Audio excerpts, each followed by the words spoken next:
Welcome. We have another Ask Tyler show. I have a packed house today. Very, very excited. But yeah, let's go. What is going on there? Okay. Technical things are happening. Weird things. Okay. Let's go around the circle. How's everyone doing? Wonderful. Thanks for having me on. Excited to answer some questions. Yeah, it's been a long time since we've been on anything together. You want to tell the people a little bit about, I saw you had a recent announcement. Tell the people a little bit about that. Yeah, absolutely. I think the reason we haven't seen each other in a while is because we've been doing a 7 a.m. morning show for the past 6 months, which is a little bit early to ask anybody to wake up.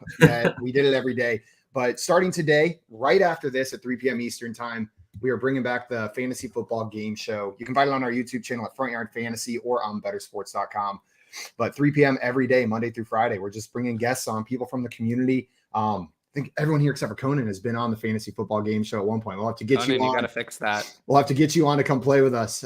But it's a ton of fun. We're just hanging out with friends, playing games about a game that we all love.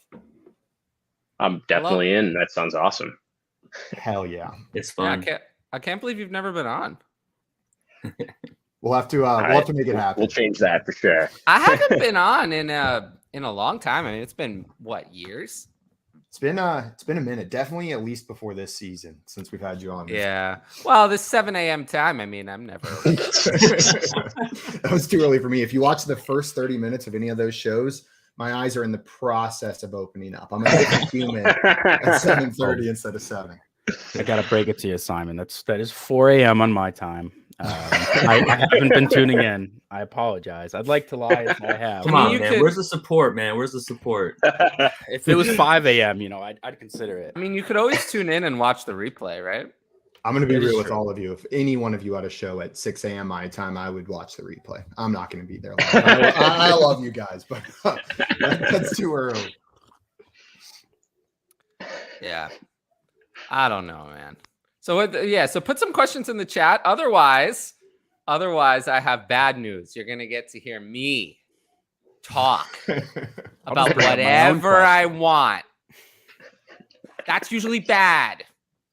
It's usually going to be about something that I don't like or people not watching the show. Your go-to is something if you have to fill space. It's I have so many complaints. Simon. Just turns into a TV show review or something. Oh, that's happened before. That has definitely happened. But no, just to get this out of the way at the top of the show, this show will be coming to an end. Oh no. I can't tell if Josh was actually surprised. No, man, I love being on here, man. Whenever I can hop on. Yeah, so this Monday show will be ending. No more Monday show. There will be 2 more shows, the 10th and the 17th. The 17th will be the last one. I'll put it up as the Ask Tyler finale, but it's not really the Ask Tyler finale because Ask Tyler will be continuing, but differently. I'm going to do the show alone. It's going to be 15 to 20 minutes. It'll be like the Patreon show that I do now. And I can send you, we can take a look at some examples of that. They're all, I have 5 shows done. They're on my YouTube channel. I've done 5 different shows, and people love them. I love them because I actually talk about football and I don't do what I'm doing now. Which is talking about bullshit. Because I have the questions in advance. I'm not waiting for people to ask questions live, so I don't have to vamp. Here's an example. This is the last one I did. So that's what Ask Tyler is going to be. I'm going to ask for the questions on Twitter, and then I will choose 15 to 20 of them to answer. No, it's not going away. It's not going away. If anything, you're going to get more Ask Tyler. The show is actually going to be what it says. It's going to be... This is not really Ask Tyler at all. It's not. I mean, there's 5 of us. I mean, that's not what the show is. Not that, but it's going to actually be what it says. You can ask me. It's open Twitter, open to anybody. You can ask a question, and I'll answer it on the show. I'm not going to answer all of them, but it's going to be 15 to 30 minutes. Trying to do 20 minutes a show. So 15 to 20 questions, and yeah, it's not going away. And I think that'll be better. People have loved the Patreon version, and now it'll be open to everyone. I still will do the Patreon question show. So don't worry, that's not going away. That's going to continue. So if you want, because at the end of the day, I get about 100 questions every time I do one of those Twitter threads. I'm going to answer 15 to 20 on the show. So, but the Patreon show, every question is answered. So if you want a guaranteed answer on the show, the only way to do that is through the Patreon, and there's a link to that in the bottom of the show. But otherwise, this Ask Tyler show, it's not going to have a consistent drop time. I'm going to work that out with myself and kind of see what works for me. But it'll be recorded, so it'll come out when I get to it. All right, now we have some questions. Let's see. Let's start with this one. This one is good. Brees Hall or 102 and 208 in a Superflex half PPR. So let's start with Mr. Buffalo, who we haven't talked to yet. And while you're answering, why don't you tell the people a little bit about you? Because I think the people probably know Simon, because I've talked about him before, but I don't know if my audience is really familiar with you. Yeah, over here with JWB Fantasy Football. You can find us on Twitter at JWB_FF. We got a really nice crew. Wyatt and I running the show here. We got a team up to 7 people. We just finished up a month where we had an upload every single day. So it was an absolute grind. And as the person who's kind of, doing every single thumbnail, every single edit, every single upload, I'm exhausted. But I've really enjoyed the time with people. If you want a nice little community to come in and feel a little personal with people, hop in our Discord. It's a really good time. You can find us on Twitter. But if we want to get into this question, I kind of see Brees Hall. One thing, I listened to that podcast, by the way. I actually listened to the JWB podcast, so I can endorse it. I think it's very good. JWB guys, that whole squad over there is awesome. I think it's very good, and I wouldn't lie. You would know.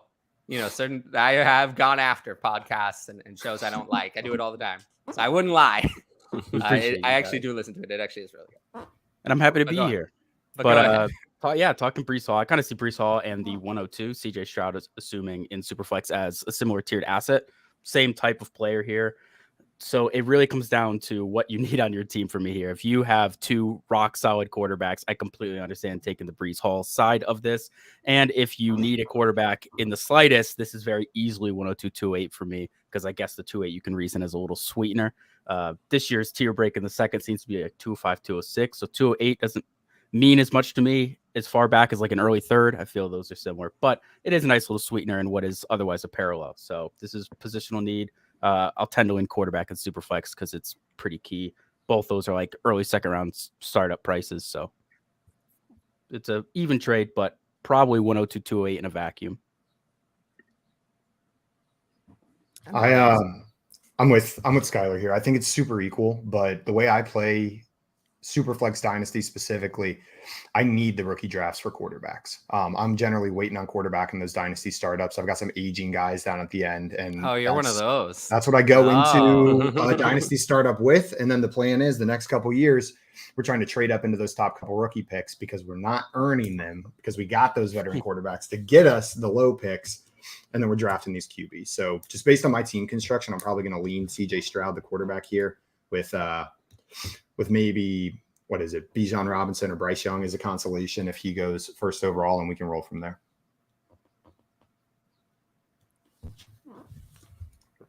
I mean, I would take the 102 side. I'd rather have the 102 over Hall. So, yeah, I don't need it would be fair, actually. I think it would be almost exactly fair if the 208 were on the other side. Yeah, I was kind of thinking the same thing. Definitely 102 here. I mean, you don't get prospects like Stroud. I think Young is still a very good prospect as well, of course. But either of those guys I'd rather have in a super flex than Brees Hall. Straight up. Yeah, I'm right there with you guys. I'm not sure that we'll have to see. I mean, I definitely would rather have, and I don't know. I feel like I have to, it's weird. The pick values, I feel like I have to kind of move. My pick scale is not, I'm looking at it on my Patreon spreadsheet. I would suggest you buy it. But I'm looking at it and I don't love it. I think I have got to redo that pick structure for the Superflex stuff. Let's see. Sorry, I scared you. It's not going away completely. 2 more of these. 2 more of these. And then, do we like this better? I kind of like this layout. 2 more of these. Closer. And then, yeah, 2 more of these, and then we'll have that show after that. And don't forget, during the NFL draft, we will be live for all of night 1 and night 2. Nice. Don't forget that. Gonna be fun. Yeah, it's I will say I tried to book some very interesting guests, and so far I have failed on. We did a day 2 show last year for FanDuel, and that was some of the most fun I've ever had on a stream, because a lot of the big names, like, it was just hanging out with the boys and waiting for Malik Willis to get drafted is what it's turned into. I had the same experience. Those were some of the most fun shows I did. The problem is I was so sick. I was really sick during last year's NFL draft. Puts a damper on it. Yeah, it was hard. I could barely talk or concentrate, so that was kind of a bummer. I'm hoping I'm not sick this year. I'm sick now. I've been sick. I've been sick 3 times in the last 3 weeks. It's really not ideal, especially when you record so much content. All right, 12-team Superflex. Burrow 103 or 103, 109 in acres. This seems pretty easy for me.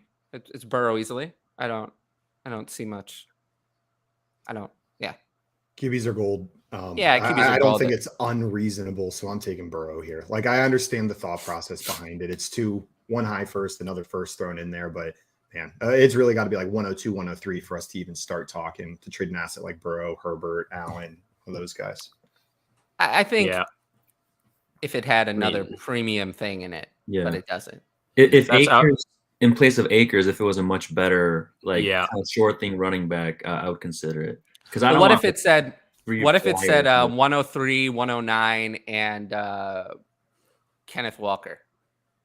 Now we're talking at least. That might be a little now more we're interesting. talking. Because at 103, you could get a quarterback to replace Burrow, and you get Kenneth Walker and 109. Yeah. Now I think we're talking about something that you could do. You're getting, if you're in a rebuild and you want to split, because in a rebuild, what you want to do almost always is you want to split up the one asset into, because you probably don't have a lot of assets. That's why you're in a rebuild. Assets. Exactly. You want multiple assets. You want to split the one asset into multiple, because usually you get more value when you split the one into multiple. The value is usually on the multiple side overall. Yeah. And Burrow's definitely one of those guys that is worth, 3+ firsts in a super flex. And so that's where, unless that Akers is a Ken Walker who, is needs to near a first or more, then we're not really talking with this offer. But I think it's interesting if you do replace that Akers with, someone a little bit more high end. Yeah. Just got offered Cam Akers and 2023 209 for 24. Last week was the T. Higgins show. Is this going to be the Cam Akers show? Yeah, but I'm not interested in talking about Cam Akers, so it's not going to be. All right, let's see. This is 24 first. I don't like. Yeah, I can't. The 209 is almost a non-factor for me in this. The chances of that factor, right? But when compared to the 2024 first, to the 24, when you compare the magnitudes really, of the two, like, it's not really moving the needle for me here. And honestly, with the prospects this year, like in the draft, I think right when you pass kind of like 2.03 ish, like there's kind of a huge teardrop. I think in terms of talent. You're talking super flex, right? So you're talking super flex. I mean first here. I don't necessarily actually agree with that, but I actually think it's a little later. But I don't think it's going to stretch to the 209. I don't think it's going to stretch to the 209. I think the gap is that we're going to find the last couple of years it's been around the 205 or 206. I actually think this year it's going to be the same. I just think that the quality this year of that early second is better than last year or the year before. Yeah. So while the drop off is in the same place, the overall quality of that group is better, but I don't think it's going to, I don't think it's going to extend to the 209, but I do also want to say, I think the late second is better this year than it was last year. The early third, better this year than it was last year. So people who are down on this class, I think it just didn't deliver the premium first round that we wanted, because players like Kayshon Boutte and Tank Bigsby, who were supposed to be locked in first round picks, are, well, not. Sean Tucker, kind of a similar issue. Zach Evans as well. I mean, a lot of players who have lost a lot of value. But what that means is even though the first round is a little weak, if you stockpiled seconds and thirds for this year, you probably are going to be very happy because you're still going to get good players, whereas you wouldn't have the last couple of years. So, you know, it's not the legendary 2023 class that we wanted, but it's not all bad. Yeah. The main problem I have with this class is just that first break we have like 108 to 110, and then thereafter, like the 111 to the mid-second is just... It's not true first round value, as Tyler was saying. The end of the first round isn't a true first round. They're more like your second round lottery tickets. And that's where this class is disappointed. But as far back, you will get quality players in the back of the second. It just depends what kind of a role they have on a team and how much that impacts your dynasty rosters. Yeah, I would say in this class that the main problem, for me in Superflex is kind of 7 to 12. I'm like, I look at right now, I have Bijan Robinson at 1. Okay, that's very good. Very happy with him. CJ Stroud and Bryce Young at 2 and 3. Okay, in a normal year, Superflex, those are great. Good value for 2 and 3. Yeah. Anthony Richardson at 4. I mean, a lot of upside for a quarterback. JSN at 5. Gibbs at 6. No problem with those values. Problem starts to come at 7. You know, I have Jordan Addison at 7. In a Superflex, 107, Jordan Addison, that's weak. That's weak compared to a normal year. 8, I have Quentin Johnston. Weak compared to a normal year. 9, Will Levis. Very weak. 10, Zach Charbonnet. Okay. Okay. 11, Devon Achane. Not good. For 111. 12, Zay Flowers. Same thing. Not impressed. So that 7 to 12 is just compared to a normal year is weak. But 1 to 6 is fine. And the second round is very good value-wise. But the 7 to 12 is weak compared to a normal year. If you stockpiled a bunch of late firsts, you picked the wrong year to do it. Sorry. I thought it was going to be one of the best years to do it, but that didn't work out. So we were wrong about that. And this is a exercise in caution.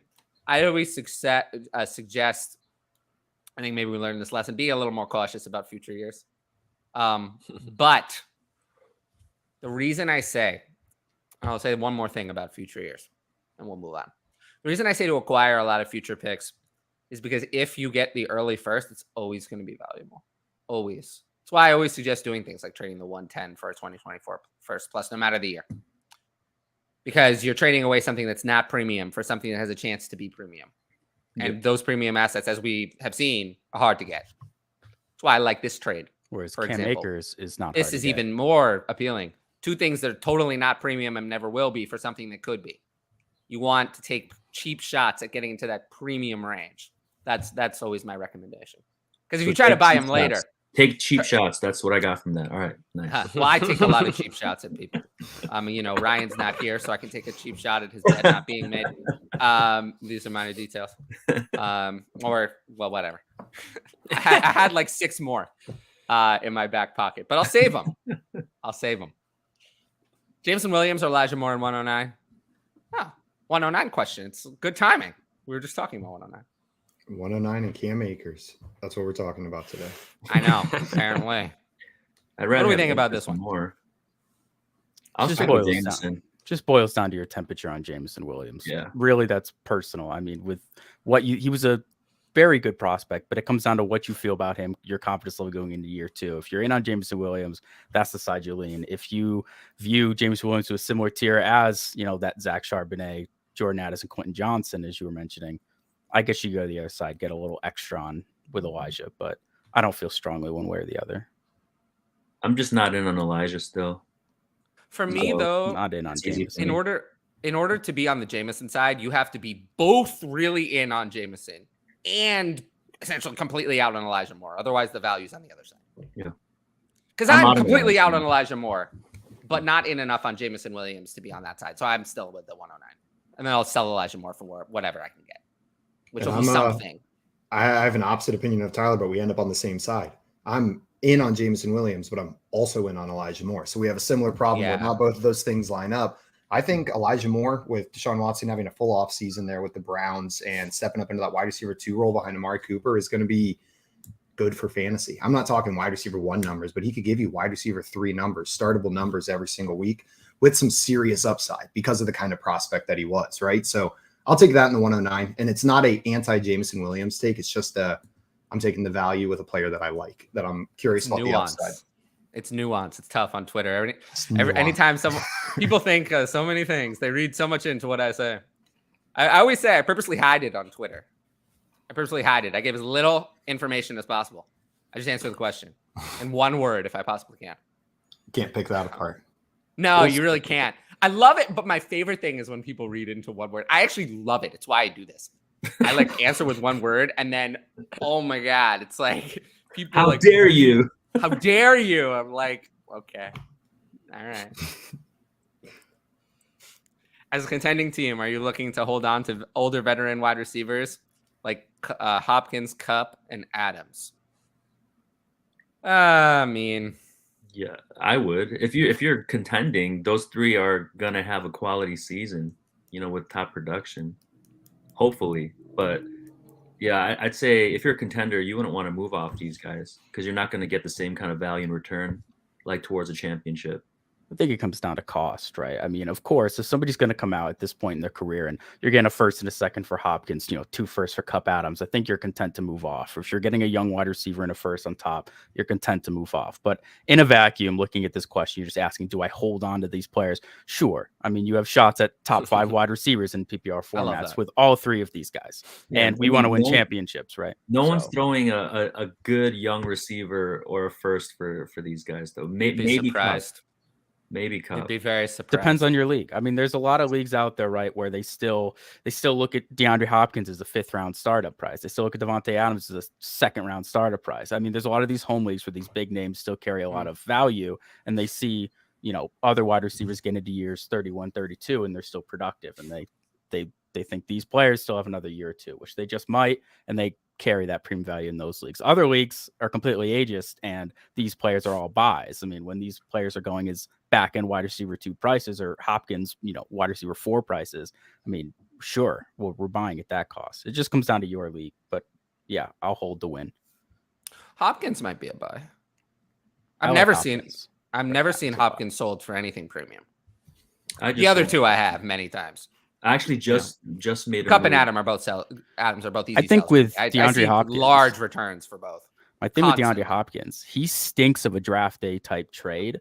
And come draft day, there's going to be a lot of managers who are tuning in and they're getting this rookie fever like no one else. And if you can move, I think kind of that early to mid second, one of those picks for DeAndre straight up, when if someone in your league is getting excited and wants a pick, they want to get in on the draft, and you make that move before DeAndre Hopkins gets moved, I think it's instant profit. You either like the landing spot and you now have DeAndre Hopkins on your team, or you're moving him for better than that mid to early second that you just acquired him for, because someone else is going to like the landing spot.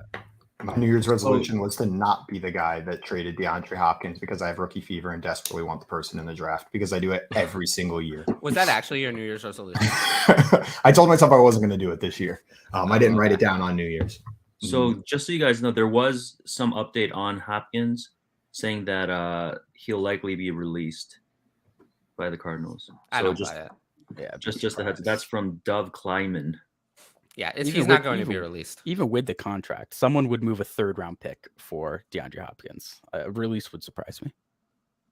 I don't know why he'd be released. I mean, because you can't get a trade for him, pretty much. I guess. Unless he refuses to play, just keep him. I mean, his contract is a lot. Yeah. 22. Yeah, but the Cardinals aren't looking to win this year, right? That's why them making this move before the 6-1 designation and carrying almost double the dead cap hit shouldn't really bother them, right? That's why they were looking to trade before. I think they want to take the penalty now. Yeah, they want to take it now while they're not looking to win. This is when, as a bad team, you want to take the big hit. It's the contending teams who want to wait and get the deal where they can keep the they want to cap take the flexibility so that they can bring in winning assets. I find it hard to believe that they're not going to be able to get something. Agreed. I think it's not going to be much, but I think they'll be able to get something. So yeah, people are linking them to KC possibly. So I think, honestly, at the end of the day, I think that's what's going to happen. That's what I've been saying the whole time. I've been saying there's a little birdie. I mean, there are little birdies that are saying, many birdies. They're very, very. They make varying degrees of noise, but they seem to. It's like a parrot. Like one is talking, and then it's always, DeAndre Hopkins will go to Kansas City. Yeah, that was a pretty good parrot. Really? I have like a whole library of voices that I've spared the people. I've spared the people. I have some very good ones. Please don't do a British accent, please. I can't do a British accent. I do have a good impression, which I won't do on the show, of Jason Moore's voice of public opinion from the Fantasy Footballers. That one, I love the voice of public opinion. Like, it's in my mind, like, do it. But not going to happen. Rachaad White, 112 and 24 second, or Treylon Burks? This is a Rachaad White side for me, pretty heavily. Why? Pretty heavy. Tell me why. I love Rachaad White. I loved what we saw last year, and I got excited about the possibility of him being a 3-down back going into this season. Traded for him everywhere, and now here we are. Reports coming out last week that he's expected to be a 3-down back in that offense. And if Baker Mayfield's there at quarterback, they might be leaning on Rachaad White a little bit more than they did with Tom Brady under center. So I'm looking forward to him. Then the 112, it's Treylon Burks is more valuable than the 112, but not by much. It is in a similar tier for me. Maybe this is me being down on Treylon Burks more than consensus, but I'll take the pick and Rachaad White. I don't even need the 24 second in there. Yeah, you get 3 shots to recoup the value of Treylon Burks here, which is not a premium asset. And I like that. I don't like Treylon Burks. I like Treylon Burks long-term as a type of wide receiver. Might not be the wide receiver 1 people would have thought when they drafted him, but I think he is capable of having wide receiver 2 and 3 seasons in his career. I liked a lot of the peripherals from his rookie year. He was just frustrating because of his inconsistencies. He'd make some plays where I really liked what I saw, and the next play he'd come out and have a drop in the open field. It didn't help his quarterback play, but honestly, with Treylon Burks, you're just looking for improvement this year and for health. But that being said, he could also get target competition in this draft. Let's not pretend. A lot of times I got to remind myself with these young wide receivers who don't necessarily take off as rookies. Look at Elijah Moore last year and how high everyone was on Elijah Moore at this exact time. And then Garrett Wilson goes in the first round and it's, oh shit, the dynasty value on Elijah Moore is plummeting. Not saying that that's going to happen to Treylon Burks, but it's a non-zero chance. So to move off right now and get 3 shots at players who could all end up at what Treylon Burks is right now, I think that's a good move. Also, you should be able to pay less than this for Treylon Burks. Treylon Burks is up there with Kyle Pitts as one of my biggest buys in all of Dynasty, actually. But you don't have to pay this. It's a free pay a lot less. This is a ceiling trade. This is it has to work out. Treylon Burks has to hit as high as we think he is for this to pay out. I mean, I think like you said, you take off that 24 second and you're still looking at like a pretty solid trade, like more even. You know, I don't think you have to pay that much, but I think I'm right there with you guys where, you know, Rachaad White, we saw what we potential, like, you know, we saw him come out last year when Leo was down, and I think I mean I have him on my dynasty team, so I really hope he's gonna have that three down roll and really bust out. But I think the other 2 picks, like you said, they're kind of just shots to get someone just as good. Yeah. I mean, I just kind of see this as like, I like Treylon Burks a lot as well, and I think he's a buy, but not for this price. You know, I feel like even a first, you might be able to swing with some people, right? A first straight up for Treylon, so like a first and a third, something like that. So this is kind of overkill. If this person is receiving the package, I'd lean the package side for sure.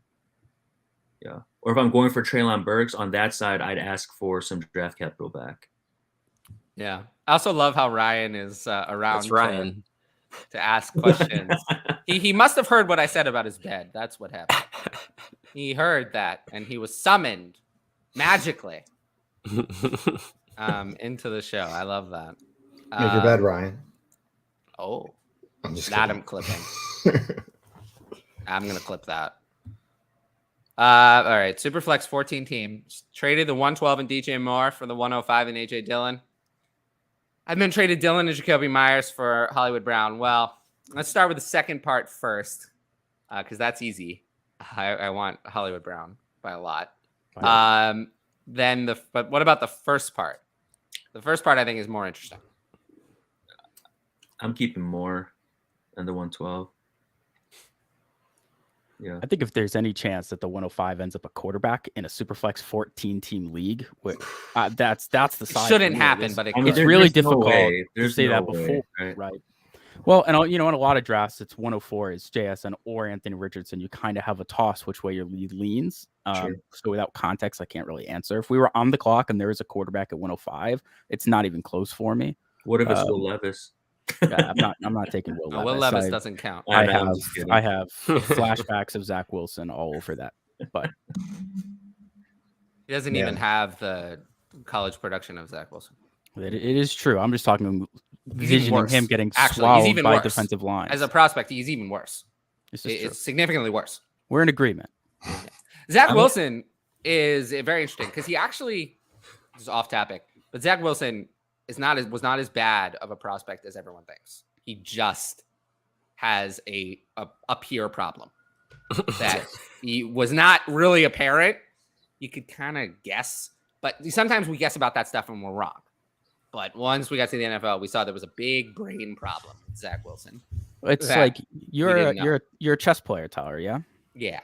So I kind of view with quarterbacks, you have your theory players who study the game and can read, and then you have your read and react quarterbacks. And when you're playing at a lower level, and if you're playing 1000 ELO chess and you're reading and reacting, you can still perform really well against your competition. If you go up against Tyler, who is significantly higher than that, you need to have your theory down or you're going to get absolutely destroyed. It's kind of like that is Zach Wilson. Zach Wilson was like, capable enough to read and react to perform at the college level, but he just didn't have it to step up at the next level, and that's where it went wrong. Yeah, but if you get your circle piece to the end, you say "king me," and they go flying around everywhere. No. So. If I were playing against most people, I don't really need to turn my brain on to win.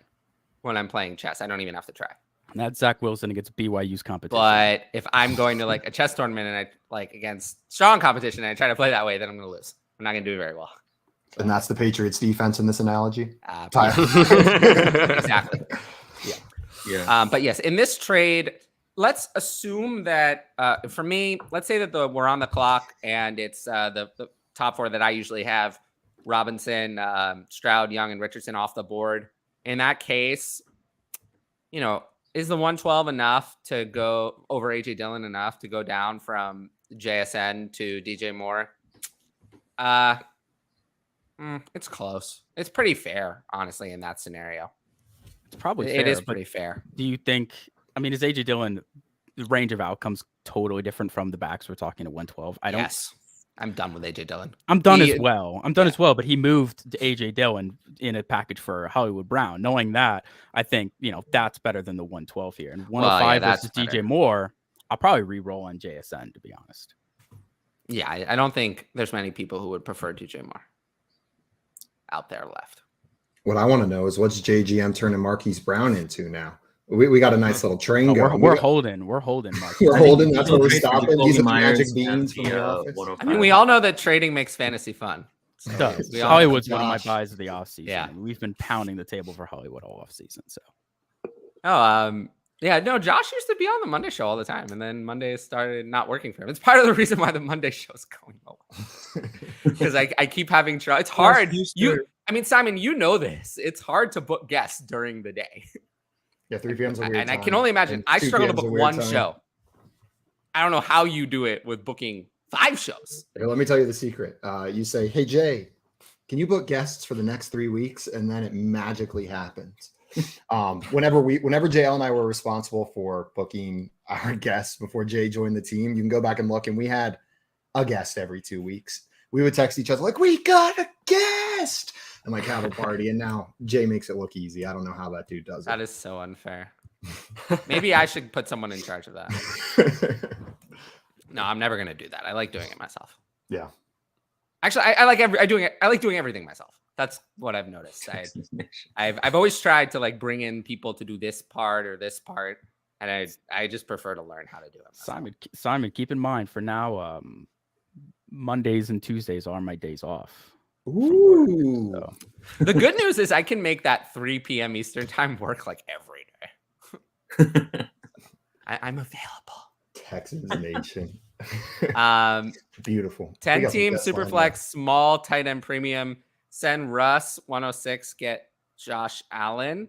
If it's not enough for Allen, what quarterback should this package be able to net? I mean, you can send it, but Russ 106 and the 107, I don't think is going to pry Josh Allen from that manager's hands. Oh, I thought this was one QB for a second.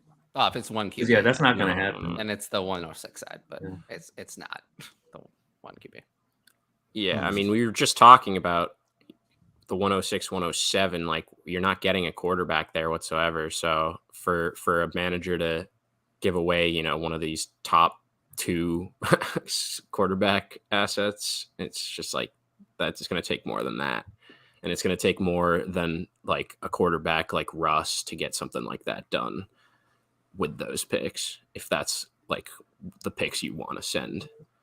I'd be willing to put another first on top. We're talking 10-team leagues, right? So we have a smaller starting lineup, and the premium assets in these leagues, I'll be even more aggressive on, right? Even where Travis Kelce, we might have him down a whole lot of knocks in a bigger league. If you play an 8 or 10-team league, there's still a lot of value there because these are difference makers in your lineup, and Josh Allen's certainly one of those. As far as like quarterbacks that you could trade for with this package, I'm thinking you're gonna have to go down to the guys with question marks. Maybe like that could be that top 5 guy, but we're not seeing it right now. The Kyler Murray, serious question marks there in Arizona. You might be able to get it done for that, but he's got the age.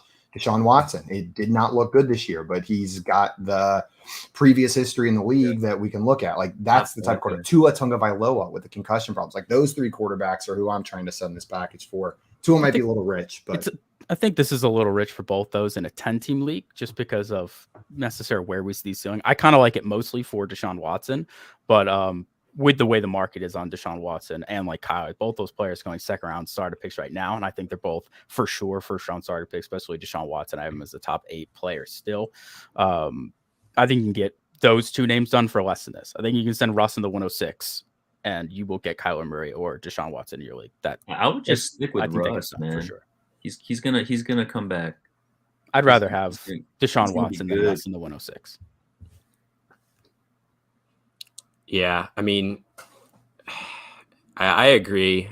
I think there's only a handful of quarterbacks that you can send this whole package for and like be good about that upgrade, but it's not enough for really the two guys, 3 guys that you really want to be the difference makers at the quarterback position. So, man, I saw a trade recently in one of my leagues for Josh Allen, and I was like so bummed because I was like, that's all that was required.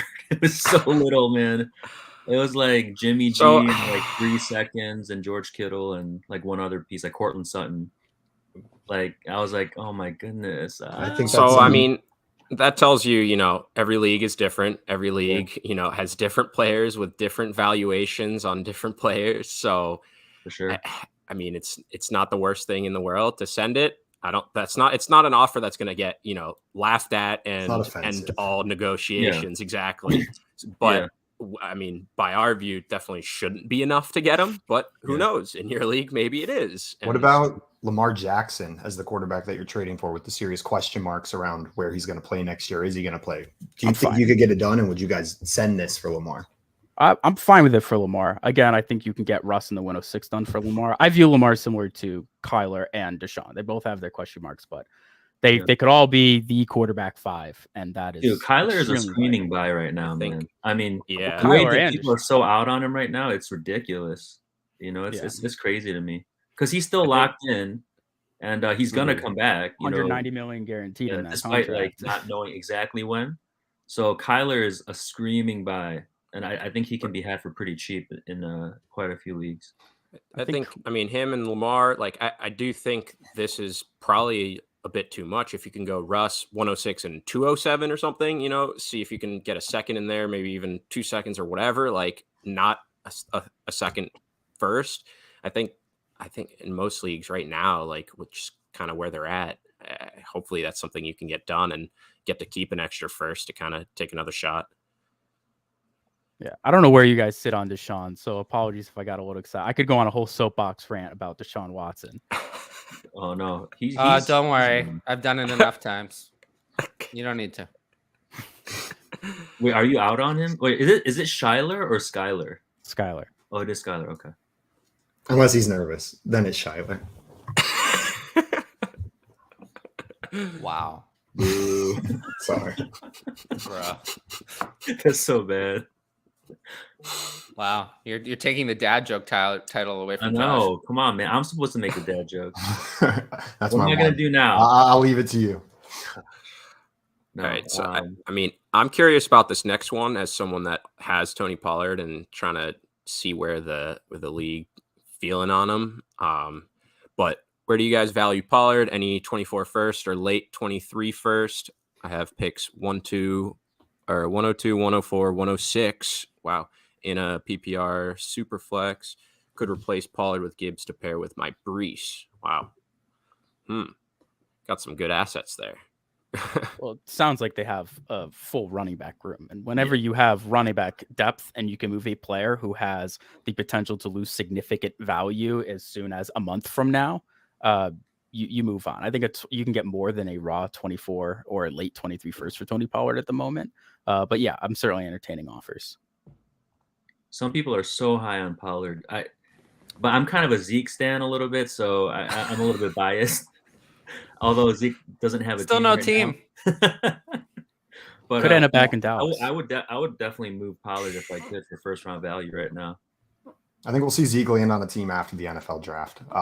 They're waiting to see what happens over there. And then, like Skyler said, it's not unreasonable for him to end up back in Dallas. I think Jerry's a guy who takes care of his guys. I think it was strictly business when they let Zeke go. It was with the money. It was a long time coming for Zeke. And I know he laid out his 3 options, but I think Dallas would be the 4th. I'm with you. That being said, especially when the 3 options he laid out don't actually want him. that does kind of present a little bit of a problem. It does. It's like a little bit of an issue, yeah. But no, I mean, it's also easy to say you don't want Ezekiel Elliott until you're staring down the season with like Jamal Agnew as your starting running back for some reason. Well, if you want a running back who can give you 2 yards per carry, but will score double-digit touchdowns if you hand him the ball 20 times on the 1 yard line, Zeke is your guy. It's gonna kill it. Yeah, Josh is bursting up. He is premium. He is premium Jordan Howard. And that's definitely still better than Malik Davis or Ronald Jones, who are the only options. Oh yeah, I always forget that. How dare you, Rojo? You're 2-time Super Bowl champion to you, Ronald Jones. Isn't that crazy? That's even awesome. LaShawn McCoy, Hall of Fame. Come on. Wow. Dallas winning it this year, make it 3. Oh. Aw, thank you. I know that two tight end. Well, 2 tight end is well, how do I even describe 2 tight end? Are you just gonna say why? Nightmare. Yeah, it's hard enough to find 1 tight end to start. So the solution is to start 2 of them. And make them worth more. Yeah, Taysom Hill here. Taysom Hill is going to have a lot of value here. Yeah. Guys, I hate to have to leave, but I've got the other show, first fantasy football game show coming up in 15 minutes. Got to get over there and make sure everything's ready. But Tyler, I want to thank you so much for inviting me to come on and hang out with you 5 to answer some questions. Yeah, no problem. And hopefully I'll be making an appearance on there very, very soon. Let's do it. I think Jay's watching right now. Jay, make it happen. Make it happen, Jay. Cool. Thank you, guys. There's Simon. Have a good one. Do I like? No, I like this better. All right. They would climb very far in a 2 tight end, by the way. Like rookie tight ends would be. I mean, yeah. I don't know. I mean, especially this class. There's quite a few that are fun that you could choose from, right? I think what the 2 tight end does for me personally, because I've played in a bunch of them, is it just takes away the middle class of tight end for me. I don't have any interest. It doesn't raise the price for me on these mid tight ends. It just raises the price on the elite guys, and then I am filling my taxi with these stashes. A lot of these leagues, Chigga Conquest, Isaiah Likely, K-Dot, and these types of players were loaded up in my taxi squads, and now I'm sitting in a lot prettier of a position. But I don't like to overextend and take middling tight ends that are fringe tight end ones over legit flex players just because of the 2 tight end format. That's me personally. If I can make one comment on like tight end premium, I think how big the premium is oftentimes a very important thing to note. Like 0.5 premium, like PPR premium for a tight end really doesn't do too much damage, but once you start getting like 1 to 2 PPR premium, then it is worth it to pay up a little bit more. But you have to realize that you got to find the volume guys, right? Guys who can be second or maybe third in terms of target share on their teams, and that being a possible outcome. And you don't really have too many of those guys. But you see people they're like, oh, tight end premium, and they're drafting guys like Robert Tonyan last season, hoping he's gonna, match his touchdown totals for that one season he had, right? So I think you got to look for volume. That's a very, very big part of kind of maximizing value in tight end premium leagues. It depends if the volume is situationally driven or talent driven. If you have a player like Mark Andrews, he has the combo of both. He is earning his targets and it is the situation. But if you look back a few years and a player like Austin Hooper is just getting peppered with targets out of pure situation, you're not passing on, at that time, it would have been a player in the mid rounds like a Stephon Diggs for Austin Hooper because it is a 2 tight end or a tight end premium. We're not chasing mid. Yeah. But I would pick up Hooper late this year. Just see what he does. Sure. Different conversation. One of the last couple spots on your bench. Yeah. How early would you take Bijan in a Superflex startup? Oh, the startup. 10 team, early second. Yeah, that's about right. Yeah. I mean, I see him going late first and 12 team. So I think he early goes, second his ADP is 110 to 202 range. So a 10 team league, you are talking at the turn. Mm-hmm. At early. Absolutely.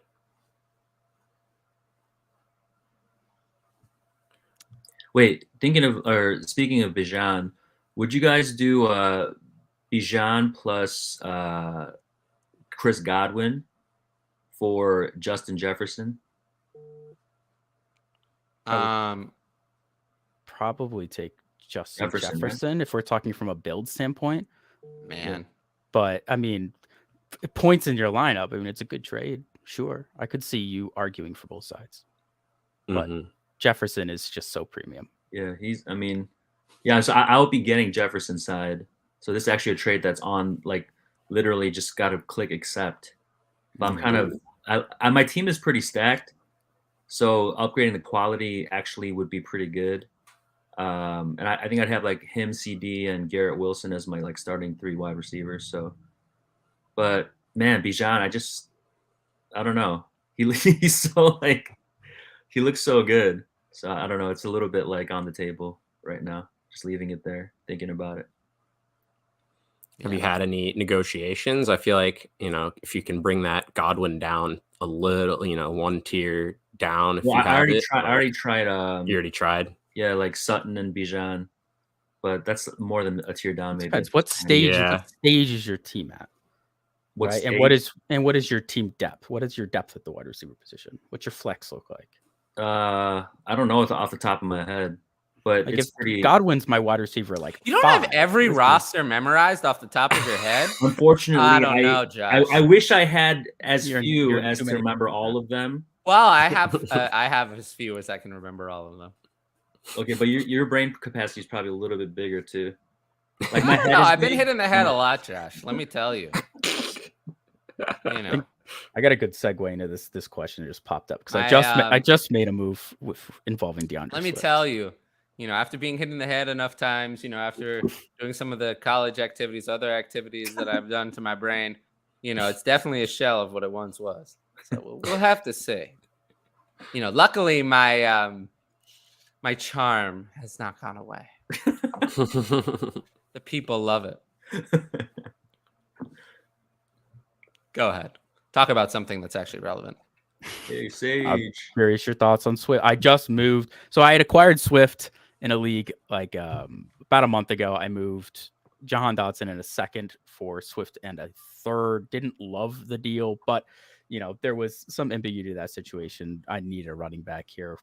Was interested in DeAndre Swift. Obviously, his value has taken quite a hit since the David Montgomery signing. And I just moved in that same league. I moved Swift yesterday. I moved Swift and a mid-third for Najee Harris, which I was pretty comfortable with, just as far as these running backs who are in the league a couple bits. Who has the better outlook next season? That's kind of where I lean. Yeah. Well, my thoughts on Swift's future is that he doesn't have one. In Detroit, he has a future, but not there. They hate him. Someone asked me what Swift's role was going to be this year. I said it's going to be non-existent. Nothing. Zero. He was useless last year. Why is he going to be useful this year? They spent a lot of money on a player who's just Jamal Williams, except better at everything. So, yeah, no role whatsoever. But I do think DeAndre Swift is someone in Dynasty. I wouldn't write him off.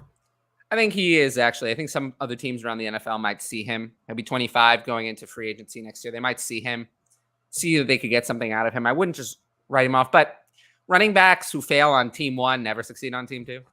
So he's never going to have premium Dynasty value again for me. How far has he dropped for you, Tyler? Do you know? Oh, I mean, he's so far. I actually just did my Dynasty rankings. I have him at running back 22 with no rookies included. Wow. And I honestly feel like that's kind. Wow. I feel like that's honestly kind. It was like just the other day. I remember you and Josh were arguing about him being like running back 6 or 7. It wasn't me. I mean, I had him. I haven't had him in the top 15 all offseason because I don't want failure. That's the thing. I don't want failure. Failure. When you have failure, there's an infestation of failure. It's a big problem because it's a bad habit you get into as a dynasty manager. Once you start to accept failure, then you start to fill your team with Sky Moore, Rashad Bateman, it's DeAndre Swift, Trey Lance, lots of big failure. You don't want to fill your team with failures because then you're relying on failure. And relying on failure doesn't usually succeed. We want to have success. We want to fill our teams with players who came into the NFL and succeeded. Because in the NFL, what's the biggest predictor of future success? Having succeeded before. The biggest predictor of future production is having production. The thing with Swift is his ceiling is gone. So if you at RB22, that's fine. You're just moving on to options that potentially could end up hitting as top 12 options. Swift. I'm also moving on to options who actually might get on the field. But Swift, albeit the injuries, is still given back in RB2 production. So 22 is still where he can produce at that point, right? And the production is going to be less this year. It's going to be less because he's going to have no role at all. Look where he finished last year, and he was barely on the field. I'm not like hyping up Swift here. I just think like 22 is totally in the range outcome. That's fine. I don't think I'm going to rank him there. And if he's 24, so he's getting a little bit of a bump in Dynasty because that's still on the younger side over some other guys above him who are older or below him who are older. I suppose. But in redraft, he's not going to be a top 24 back for me. No, 0. I just don't want people getting caught up in this this rose tinted glasses Antonio Gibson type situation where you're telling yourself, but the talent, and it could just keep going down. Where I like Swift as a player, just that is in his range of outcomes. I'm scared to buy DeAndre Swift using any valuable asset. Yes, but I don't think he's worthless for sure. The Dynasty community has been delusional about DeAndre Swift for the last 3 months, and they were finally had a bucket of cold water poured on them when the Lions signed David Montgomery. Like I've been warning is going to happen. Something like that's going to happen. I still think Javonte Williams is similar, where people are just expecting him to come back and be like a top 3 running back. It's wild. That one also totally delusional. Yeah, there's a separation. Never had a backfield to himself. Literally never had a backfield to himself. Look at DeAndre Swift hasn't either. They're the same boat. Sure. I totally agree. Boat. I agree. The only reason why I prefer Javonte Williams now is because I feel like it's just once you get the first few years for running back are the years you want. So I'm hoping that Javonte Williams has more of a chance. DeAndre Swift, I feel like people have just quit on him.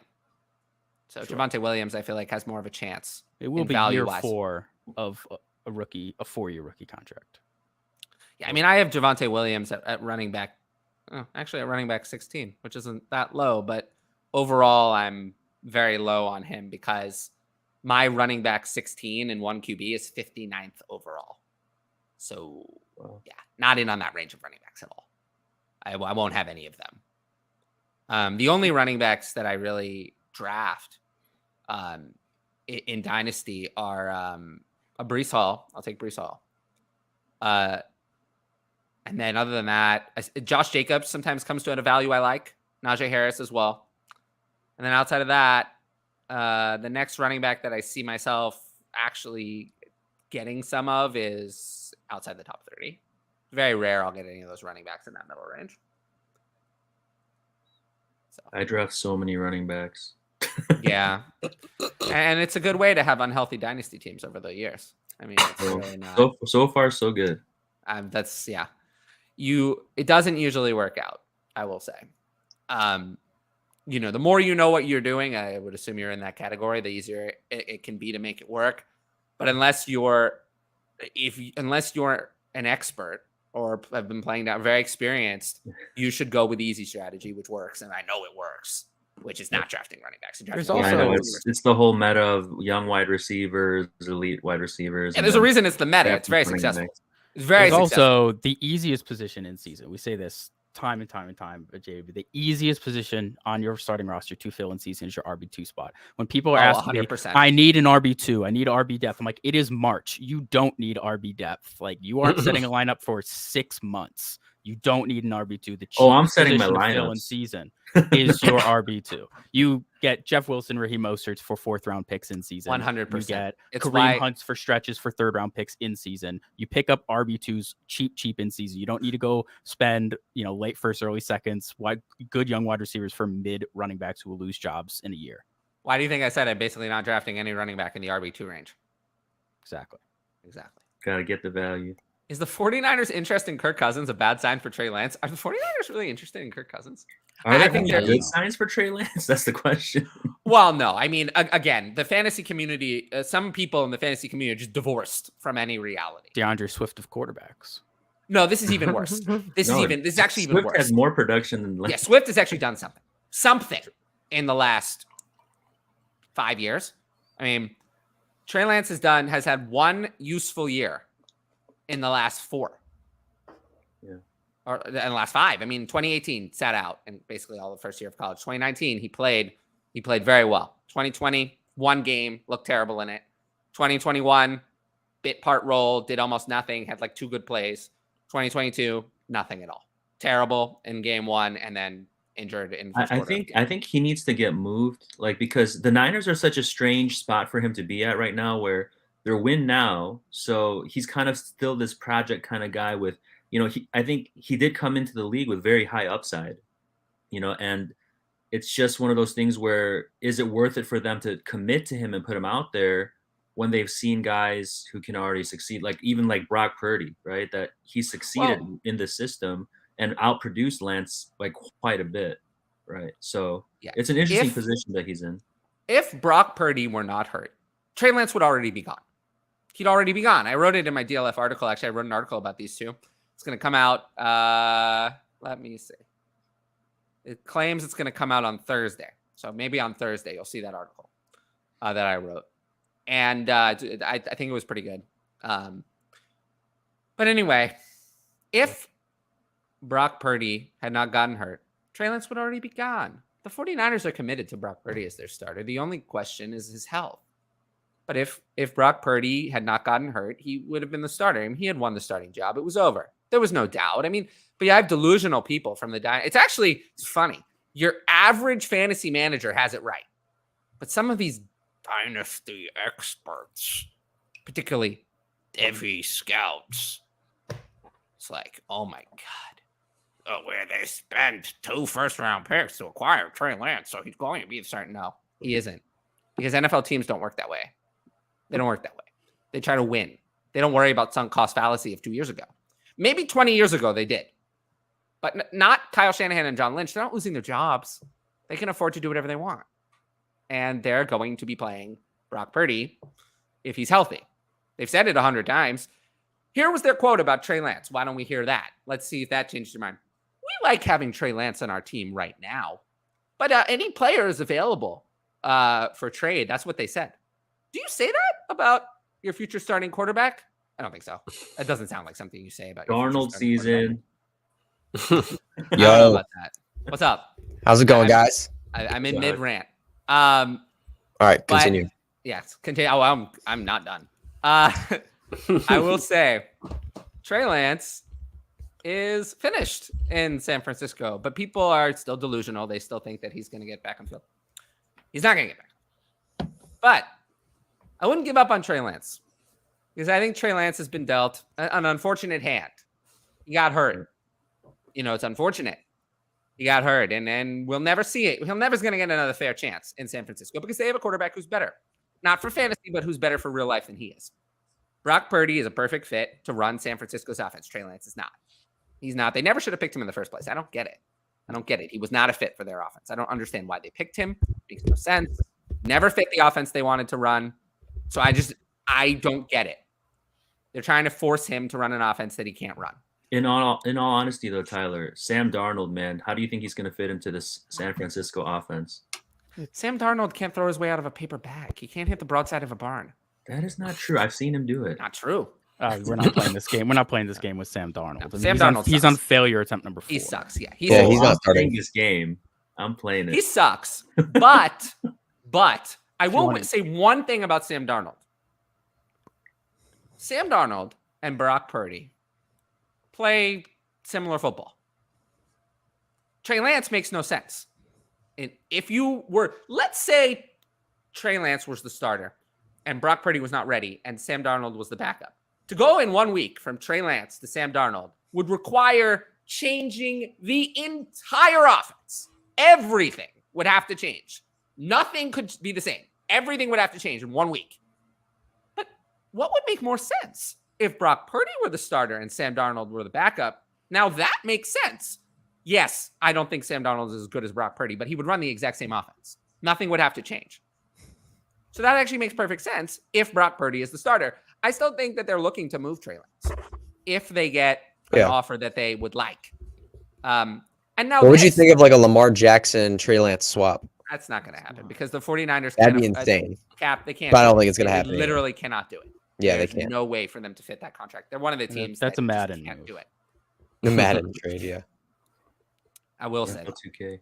I will say this about this question because I actually think it's a good question. They're not trading for Kirk Cousins right now, but Kirk Cousins and the Vikings are not making any progress on an extension. He's a free agent after this year. I think he's going to walk. I think he's going to walk.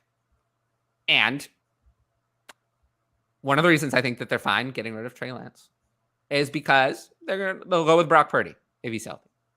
If he works out, great. If he doesn't work out, there are going to be other options. Teams, quarterbacks are going to want to play here. They see, you can make Brock Purdy work. You can make Jimmy Garoppolo work. So why wouldn't I want to go play in that system? Looks like it could make me work too, right?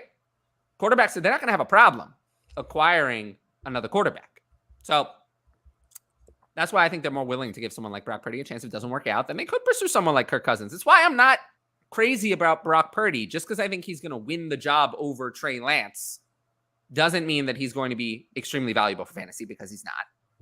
He's not going to be more than a low-end quarterback one at best. Additionally, his rushing play is overplayed. He's not the rusher that these Lamar Jacksons, that the Justin Fields. He's not that type of rusher. Did people say that Brock Purdy's a rusher? No. Trey Lance.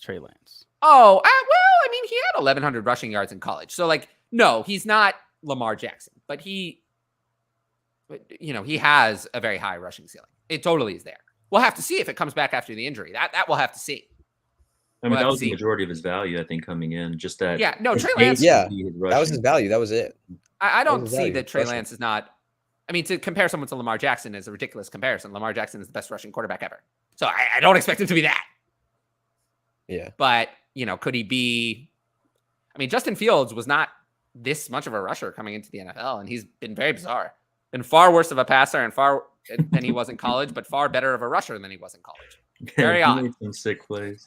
So does Trey Lance have that kind of rushing ceiling? Maybe not quite that, but could he have 800-900 rushing yards a season? I think absolutely. Yeah, I really do. So that's why I haven't given up on Trey Lance in Dynasty completely. I just think he needs to get out of here. He needs to get out of here and to a team a team more rebuilding, willing to give him a chance. Yeah. And we'll have to see. Real draft capital for Sam Darnold after opportunity one. Baker Mayfield. And Trey Lance hasn't failed Josh yet. Rosen. He hasn't done anything. Right. So He hasn't been good, but he hasn't been bad yet. If he's on the block, he will get moved. There will be a team. Yeah, someone will give him a chance. Yeah, and I do think that there's a good chance he could be moved. The Tennessee link is very common. Tennessee is desperate. Yes. Today we heard they're interested in moving up to the number 3 overall pick. That's probably for Anthony Richardson, by the way. But let's say that doesn't happen. Let's say they can't get that done. What if they're interested in acquiring Trey Lance? Ryan Tannehill's a free agent after this year. Malik Willis is a bust. So they could be interested. Tennessee is constantly linked to Trey Lance. So they're the one team on the board to me that makes sense for an immediate move. But you never know. Things change in the NFL. The one injury, could change everything. So we'll have to see. What about Baltimore? What about Baltimore if they can't work it out with Lamar Jackson? Just because Baltimore doesn't trade Lamar Jackson to the 49ers doesn't mean that they Trey don't Lance require can't be Trey traded Lance. to Baltimore. Those and he's like go together. And I'm not saying he's Lamar Jackson all over again, but they are similar players when you look at the running capabilities. It is the kind of thing. It could be a good fit. It is the kind of thing where you would not have to change the Ravens' entire offense to suit Trey Lance. Exactly. Whereas if you brought in like Baker Mayfield, like they were planning to do this offseason, the whole offense would have to change. Yeah. Trey Lance at least could run some of the offense that Lamar Jackson could run, even if not all. I will say, though, this is not made up. We know the 49ers and Kyle Shanahan love Kirk Cousins. It's not going to happen this offseason because the Vikings are not moving on from Kirk Cousins. But I think if Kirk Cousins is a free agent and the 49ers are unsure at quarterback going into 2024, that would be their first. Kirk Cousins is first choice. And we'd have to see. Why wouldn't it be? Why? Yeah. That's what I said. Why wouldn't it be? Yeah. We know that they're going to make him succeed. I think Kirk Cousins is the best version of that guy that they would have ever had. The Jimmy Garoppolo, Brock Purdy mold. Kirk Cousins is the best version of that. I would agree, yeah. Well, if it's almost guaranteed a quarterback, then I take the 105 cent. Thoughts on Bateman? Well, I purposely took a shot at Bateman as part of my earlier answer. But do you guys have any other thoughts on Bateman? I mean, I'm still not out on him in terms of talent and hopefully opportunity to get more targets. Yeah, I mean, the Ravens, it's really hard to be, Rashad Bateman, he's showed very few flashes his first couple of years. His injuries have gotten in his way. It's been really tough. But it's really hard to be completely out on him because what the Ravens are showing is that they want him to be their number one wide receiver. They've added nothing this offseason. Well, that's not. They've added negative by adding Nelson. That's not why they've added nothing. They've added nothing because they can't. They literally cannot add anything because they have to be ready to match Lamar Jackson offer sheet at any time. So they literally are completely hamstrung. They could have added like a Jacoby Myers or an Alan Lazard for a cheaper deal. No, they couldn't have. They are up against it. They could not have. They could not have done that because they are so hamstrung. Because a team, if they do that and they add more cap, a team could structure. You can't do poison pills anymore. You can't write, if he plays 8 games in Baltimore, then he's going to be owed an additional $100 million. You can't do that anymore. That's against the rules. But a team could structure the guaranteed money in a way, all up front, in a way that the Ravens couldn't match it if they put on any cap. That's why they haven't made any moves. So that's why. It's not because they don't want to add to Rashad Bateman. It's because they're screwed. They're screwed because until Lamar fixes this issue, they can't do anything. They're stuck. That's why they're so in such turmoil right now because they literally are just waiting. They're waiting on pins and needles. They can't make any major additions, any major moves because they need every last bit of cap that they have on 5 days' notice for the rest of the offseason. I mean, apparently they were going to add Darius Slay before he was not released. When the reports are coming out that he's released, it seems like the Ravens were going to sign him. But how expensive was Darius Slay going to be? I don't think he would have been like tons more expensive than like one of the wide receivers in this free agency class that they could. I don't know if I buy it. They're really up against it. They haven't added anyone. It's not just wide receiver. Yeah. They haven't added anyone. Yeah, their offseason's been brutal. They can't. They are so screwed because they're just Lamar has them over a barrel. There's nothing they can do. Yeah, I mean, at the end of the day, though, Rashad Bateman's still looking like the number one wide receiver of the team. At the end of the day, He's still lining up to be the number 1 wide receiver, and he's going to get the opportunity to do so. It's fine. You just have And a if he million does, he question could marks come for through. Rashad Bateman, right? He hasn't been able to stay healthy. He's been utilized incorrectly, in my opinion, by the offense. This is still wide receiver I have interest in. He is young. He, as you mentioned, could be the wide receiver 1, but we're talking fringe wide receiver 3 prices. I'm not pumping the drum for you to come take him in the range where we're talking about players like Treylon Burks. I think he's a clear step back, even though he, just like Treylon, could add competition in as soon as. Well, let me ask you guys a question. Who do you like more, Bateman or Elijah Moore? Bateman. I would also take Bateman. Okay, good. I love Elijah Moore. I would take Bateman. Yeah, 100%. Okay. Just making sure you guys are on the same page. Decisively as well. I will say, though, Bateman carries extreme risk because if the Ravens, the only way they're going to get another wide, no one's ever going to sign there. No one good. To draft them in. If the Ravens at 22 take someone threatening, like JSN won't be there, but Quentin Johnston or Jordan Addison, then Rashad Bateman's value is over because that offense can't. It's not enough passing volume. With Mark Andrews there, it's someone's not going to make it, and I don't want washouts. So if he's gonna, and unlike Hollywood Brown, who was not a washout, he was very successful in Baltimore before he left. Bateman's done nothing. So if he washes out and then is traded away, I don't want washouts. Yeah. So if they pick another receiver at 22, he's dead in the water. Dead in the water to me. Yeah. I mean, you just got to pick out your values. I agree. I would agree there. Yeah. It's why I'm not taking the risk because he just have no value to me if that happens. So I just what if the Ravens what if the Ravens I don't know, because the Ravens could sign a quarterback this offseason or find another quarterback that leads them to be a pass-heavier offense this year. What quarterback? What if they get a draft pick from somebody? What if they find a draft pick from somebody? What if they? What quarterback is that going to be? Yeah. Are they ending up with a top 3 pick? How? What quarterback? Carson Wentz. Yeah, that's going to really help. Yeah. I think I'd rather have Lamar for my offense than Carson Wentz, even for fantasy. Well, maybe your offense for fantasy. It's no. Even for fantasy receivers, I don't want Carson Wentz. Carson Wentz is not well. Not well. Not well. Well, I don't know. I remember preferring everything was better when Taylor Heineke went in. So I don't want any Carson Wentz. That's not good. There's no one they can get. There's no one left. So yeah, it's not good. We'll have to see. My thoughts on Bateman are I feel bad for him.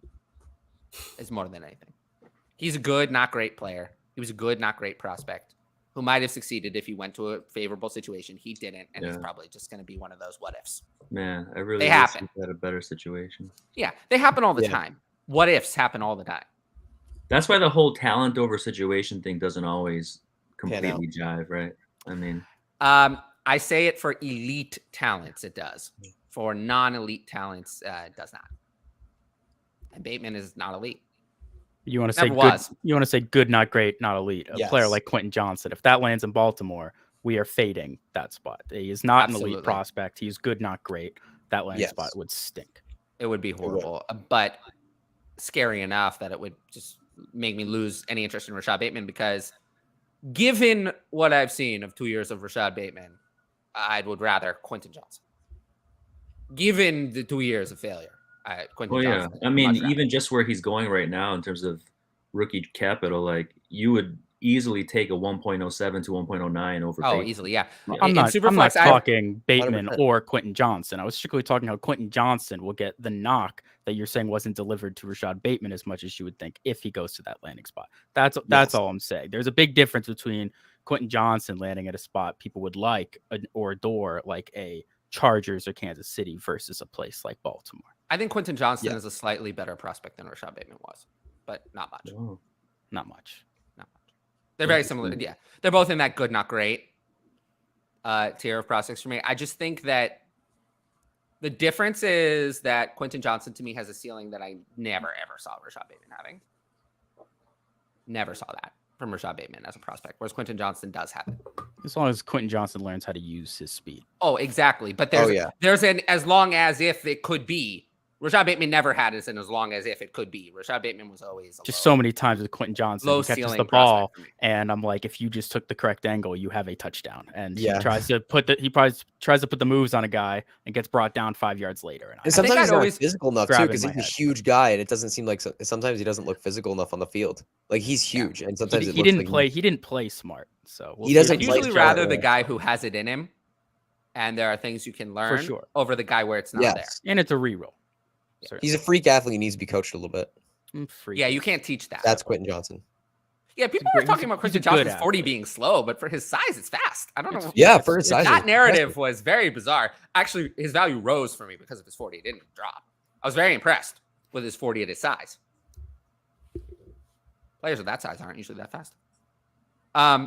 Thoughts on Jameson Williams? Well, of these players, I have Godwin and Hollywood above Jameson Williams and Judy behind. I would agree with that. I'm taking Godwin and that's my Hollywood take. personally over rather confidently. Yeah. The answer is Judy.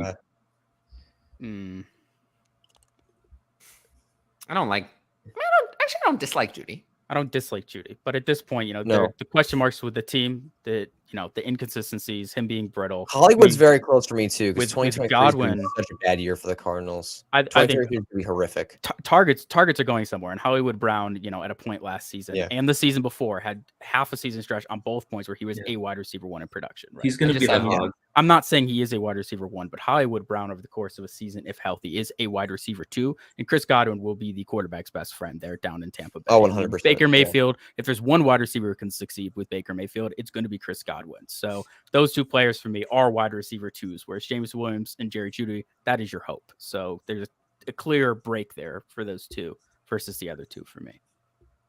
I feel so bad for Chris Godwin, though. I don't. Of course. Hey, maybe he'll get his record for receptions. They'll all just be like 3 yards out. Yeah. We'll have to see. It's Mike Evans I'm more worried about. Agreed. Yeah. Baker Mayfield and chuck it down deep field. And Baker Mayfield doesn't throw to players who aren't open. He doesn't throw to players who are open sometimes, too. Well, that's even worse. Well, Like, not intentionally. Baker Mayfield deep ball is bad. Chucking is bad. Baker Mayfield likes to spread the ball around, like go to someone, a not as good player who's open over a good one who isn't. Yeah, I mean, the With the Browns, we had a lot of complaints. The most successful wide receiver in stretches we've seen with Baker Mayfield was Jarvis Landry, who runs a 4.7, can't jump over a piece of paper. His vert was under 30. The whole thing he has is hand size. Chris Godwin is Jarvis Landry, but you add actual athleticism and a yak ability. Yeah, Chris Godwin is Jarvis Landry in the slot who can also play outside. Essentially. Yes. Whoa. Recent 104 for 101. I love Bijan, but this is this is way too much. This is excessive. Way too much for Bijan. It's excessive. I mean, it's not that far off. One QB. It's not crazy. Oh yeah, one QB makes it a little more. Yeah. Yeah. No, I assumed it was. It's not crazy, but it's excessive. It's not necessary. Yeah, because you're missing. Because with one QB, you're probably missing out on JSN and Gibbs, and you're probably gonna be stuck with the next guy up there. Yeah, whoever the next guy is. Whoever the next guy is, which would be like Jordan. The good news is you don't have to decide on that now, and post draft, one of those players will probably be. You'll have the foresight of knowing, so you'll get to pick the better one, which will help. We know who the 101 is. The 104 is probably going to gain value between now and then.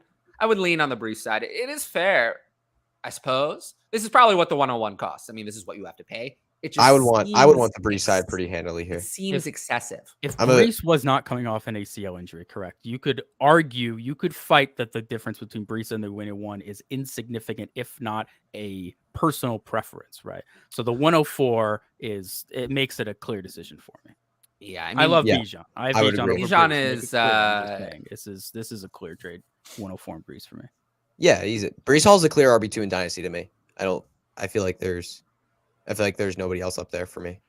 I think Bijan, also it's Bijan and Brees. People want to have a hot take on Bijan just for the sake of having a hot take, but that's he's great. I've heard lately a lot of people like, well, I don't really like Bijan seriously. But if you look at the advanced metrics, Bijan Robinson is by far the best running back in the NCAA the last 2 years. The worst, And it's getting close. the worst trait on Bijan Robinson is one of the most overrated traits coming into the league, and that's his pass blocking. It wasn't particularly exceptional, and that's the only knock I have well, if against you're using him Bijan. as a pass blocker, you're And- wasting his time. Right, pass blocking. Yeah. is You're how wasting old- his time if you're using him as a Pass blocker. blocking is how old veterans stay around and hang around into the league. It's not how young players get playing time and opportunity that we care about for fantasy football. You should get That him out in gets space. Overplayed all the time because the guys who come in who can pass block, people are like, ooh, Keyshawn Vaughn can pass block. He's going to get snaps. He still is not a good enough player. For Keyshawn Vaughn. fantasy I remember Any- he came into the league and he was older than Rojo. So Again, it's how crazy. veterans remember that, hang yeah. around. It's not how young players get fantasy meaningful opportunity. Look, any play that Bijan Robinson gets the ball is an opportunity to score a touchdown. I can't wait to see him in the screen game in the NFL. Oh, yes. It's going to be so good. It's going to be so good. Where do you side really note? Where do you excited. think? Where do you think he's going to go? Well, there's 32 teams where he would Wow. be a good fit. Yeah. not New England. Yeah. Not 32, but there's a couple. There's a couple that He'd don't be even, a but- good fit anywhere. Not Yeah. talking fantasy, but Yeah, he could dominate anywhere. Man, where do you think he's actually going to go? I I don't think know. I think Chicago is a good I think spot. Atlanta I at think 8 is his Chicago. ceiling. Is his Yeah, ceiling. Chicago's Atlanta at too- 8 is. I think It's- Chicago at it's- 9 is a very, very interesting. 26 is no, the furthest he would See, go. so as a Bears fan, like I think that would be pretty awesome to see, but like from a I don't think they fantasy do it. or like I don't fun think it'd be perspective, the smart move for them. it's a luxury pick though, and I don't think It we would be. can- They don't have that luxury. Yeah, Right now. yeah. We need I think- line. No, I think the Bears do need a running back, but that you have a pick do. at 53, one at 61, and one Yeah. at 64. And We I And need this think class one is of just those- so deep. There's so many great guys back. in Paris second, Paris third round. Johnson level talents there for a line that needs Yeah. actual We need work line. is not going to be I'd there. also in prefer the a wide second and third receiver round. over a running back. I'd prefer JSN. I think they need that more. Sure, I'll take a line first. Yeah. Yeah, I think There's they a couple need that too. options. Really? there. We already wasted a second on Claypool. I still don't understand that pick, but That's stupid, Yeah, but that was you know, unbelievable. just because you made that mistake, I do think that give Justin Fields every possible opportunity to develop as a passer. If you have, there can't be any complaints if he has JSN and DJ Moore as his top 2 wide receivers. If you can't do it as a passer with that, he's not going to be able to do it. No, not at all. Yeah. I'm excited.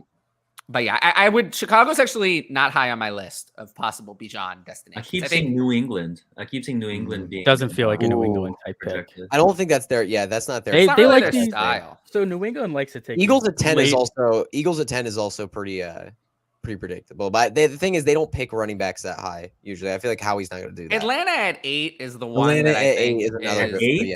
Wow. Atlanta at 8 is a good one. That is So, something- They're gonna I be read looking at a Lions. scouting report recently that said that value aside, Bijan Robinson is their number 1 graded prospect in this entire class.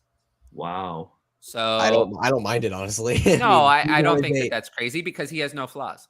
He has Yeah, no flaws. aside from the fact So that if he's you a have no running back, he's the best flaws, player in it's this class. hard not to be the best.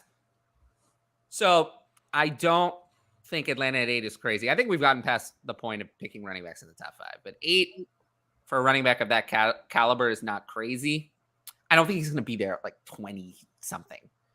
Yeah, no, I don't think he's gonna make outside the. He's not gonna make it past 20. I see. do I was think gonna get him then. there are some teams that are not that interested, but if he's there, would see him as a value. Specifically, Bengals, Washington. Chiefs. I was ready to Chargers. bring up Washington. It's Washington. the name to keep an eye out Washington for. is always in the odds, high in the Yeah. odds for Bijan Robinson's Well, they team. have every Weird. single running back that is an elite level player that's come out in the last season and a half has been linked to Washington, and I think where there is smoke, there's something there. Yeah. I Most mean- recent example being Austin Eckler. Washington is one of the teams to call to inquire. That says to me that they're at least thinking about the Whoa. position. They need as many B. Robinsons as possible, I think. That would Yeah, be a that's nightmare very for cool. fantasy. We talked about that. Having 2 B Robinsons on one team. That'd be Smash brutal. accept. I don't think Washington's going to do it. I do think Washington is an outlier to pick another running back earlier than we like, just to get Yeah, that they J.D. might. McKissick roll back. But I don't know if Bijan Robinson feels excessive. Tampa Bay at 19, I'm also in on.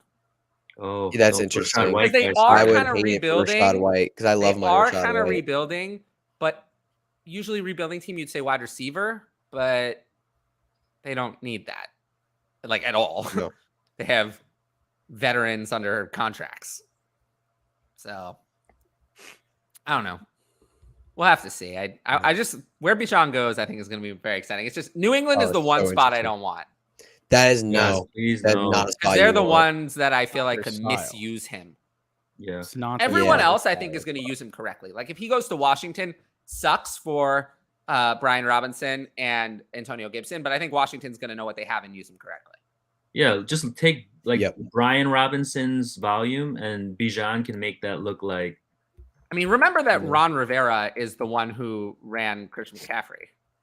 Yeah, Brian Yeah, Robinson I is remember just a guy, right? I like Brian. I Yeah. liked Brian Robinson as a early third pick last season simply because he Yes. has that size that the NFL loves. He will have a role for a long time as a pure thumper, 3 yards in a cloud of dust type of back who's capable of blocking or catching passes. He can do a lot of things, nothing exceptionally well. Whereas Bijan, people will, no matter where he lands, there will be the contrarian crowd that will try to paint how it is not good for Bijan, and I don't care. Bijan will get the work. He will be amazing. Yeah. A year ago with Brees Hall's profile, people were nervous of Michael Carter on the Jets, and I said that's nonsense. Remember when people were Nonsense. nervous of Marlon Mack? Nonsense. Jonathan Taylor. Jonathan Taylor. There's a is- video. There's a was very an funny elite video of prospect. Marlon Mack from back then, of like Marlon Mack at a practice, and he's like, Jonathan Taylor had just done a rep, and Marlon Mack did his rep, and then there was a video of him off to the side looking like, oh, my job is gone. Yeah. Sorry, my dog had something in his mouth, Uh-oh. and I had to get it out. Okay. Grunting noises intensify. Let's see here. No. What's your favorite wide receiver prospect to potentially go to the Chargers? Ooh. I don't think they have to take a wide receiver in the first They round. I don't. think They have, could. I mean, I don't like get the insane hype about a Chargers wide receiver of the Chargers. They do have Keenan Allen. They do have Mike Williams. They do have Austin Eckler as a pass catcher for now, at least. Given that they don't trade him, like they have options to throw to. I don't think they have to take a wide receiver. Listen, Like they that's not a don't. need. That's not they- one of their biggest needs. He will not be there at their pick. It would be a luxury pick, but there's no way they would pass on Jackson Smith and Jigba. If he Oh was yeah, there. no way. You'd Jackson have to Smith and take Jigba him. will So be I long guess gone. that is Oh, your he's- answer, but he's that's long gone. also He'll be a long gone. that is also Yeah. a Madden answer. That is not a pick that will be there. But you said who's No my way. favorite potentially. I guess that is my cop out answer. for I you. guess so. Yeah, I mean that would be obviously, but yeah, he's not gonna be there. Something on the Yeah. outside I really wouldn't mind. Like a player like DJ Chark is a free agent. I would have liked to have gone there as a guy who Yeah. can stretch opposite of Mike Williams. And if Mike Williams is injured, assuming Chark is not also injured, could line up and play a somewhat similar role and they could keep their offense similar. Because they were really missing those outside threats last year with all the injuries they had. When Johnson wasn't there playing, they missed a lot. They missed speed downfield. So I wouldn't hate a player like Zay Flowers potentially, who could end up playing both outside, inside on a team that doesn't necessarily need a player to be stuck in inside or stuck outside. I think him being able to work in and out would be good because that's what they tried to do with Josh Palmer, but Josh Palmer stinks. Yeah. I wanted them to sign Dalton Schultz in free agency. I Oh, actually that would think so great. right, but I actually almost think JSN's not going to be there, and I don't know how they feel about Johnston or Addison. I actually think it's almost more likely that they take a tight end at 21 than a wide receiver. One will be there. I mean, Kincaid. Yeah, I will mean, be I think there. Michael That's- Meyer would be a great fit. Meyer would be there. I'm holding out for Washington and Cincinnati. Kincaid will all be there. That's the spot I want Michael Meyer. Well, I think Michael Meyer would be a great fit there because they need. I mean, Dalton Schultz is kind of. I wanted them to sign him. I mean, he can kind of do everything, but Michael Meyer is a lot better than that at doing everything. A lot. Did you guys already mention Josh Downs as a potential It's fine. Seems I like a don't know if- reach at I don't know 21. if that's So the yeah, spot that's I a want big Josh. reach. That'd be a shocker.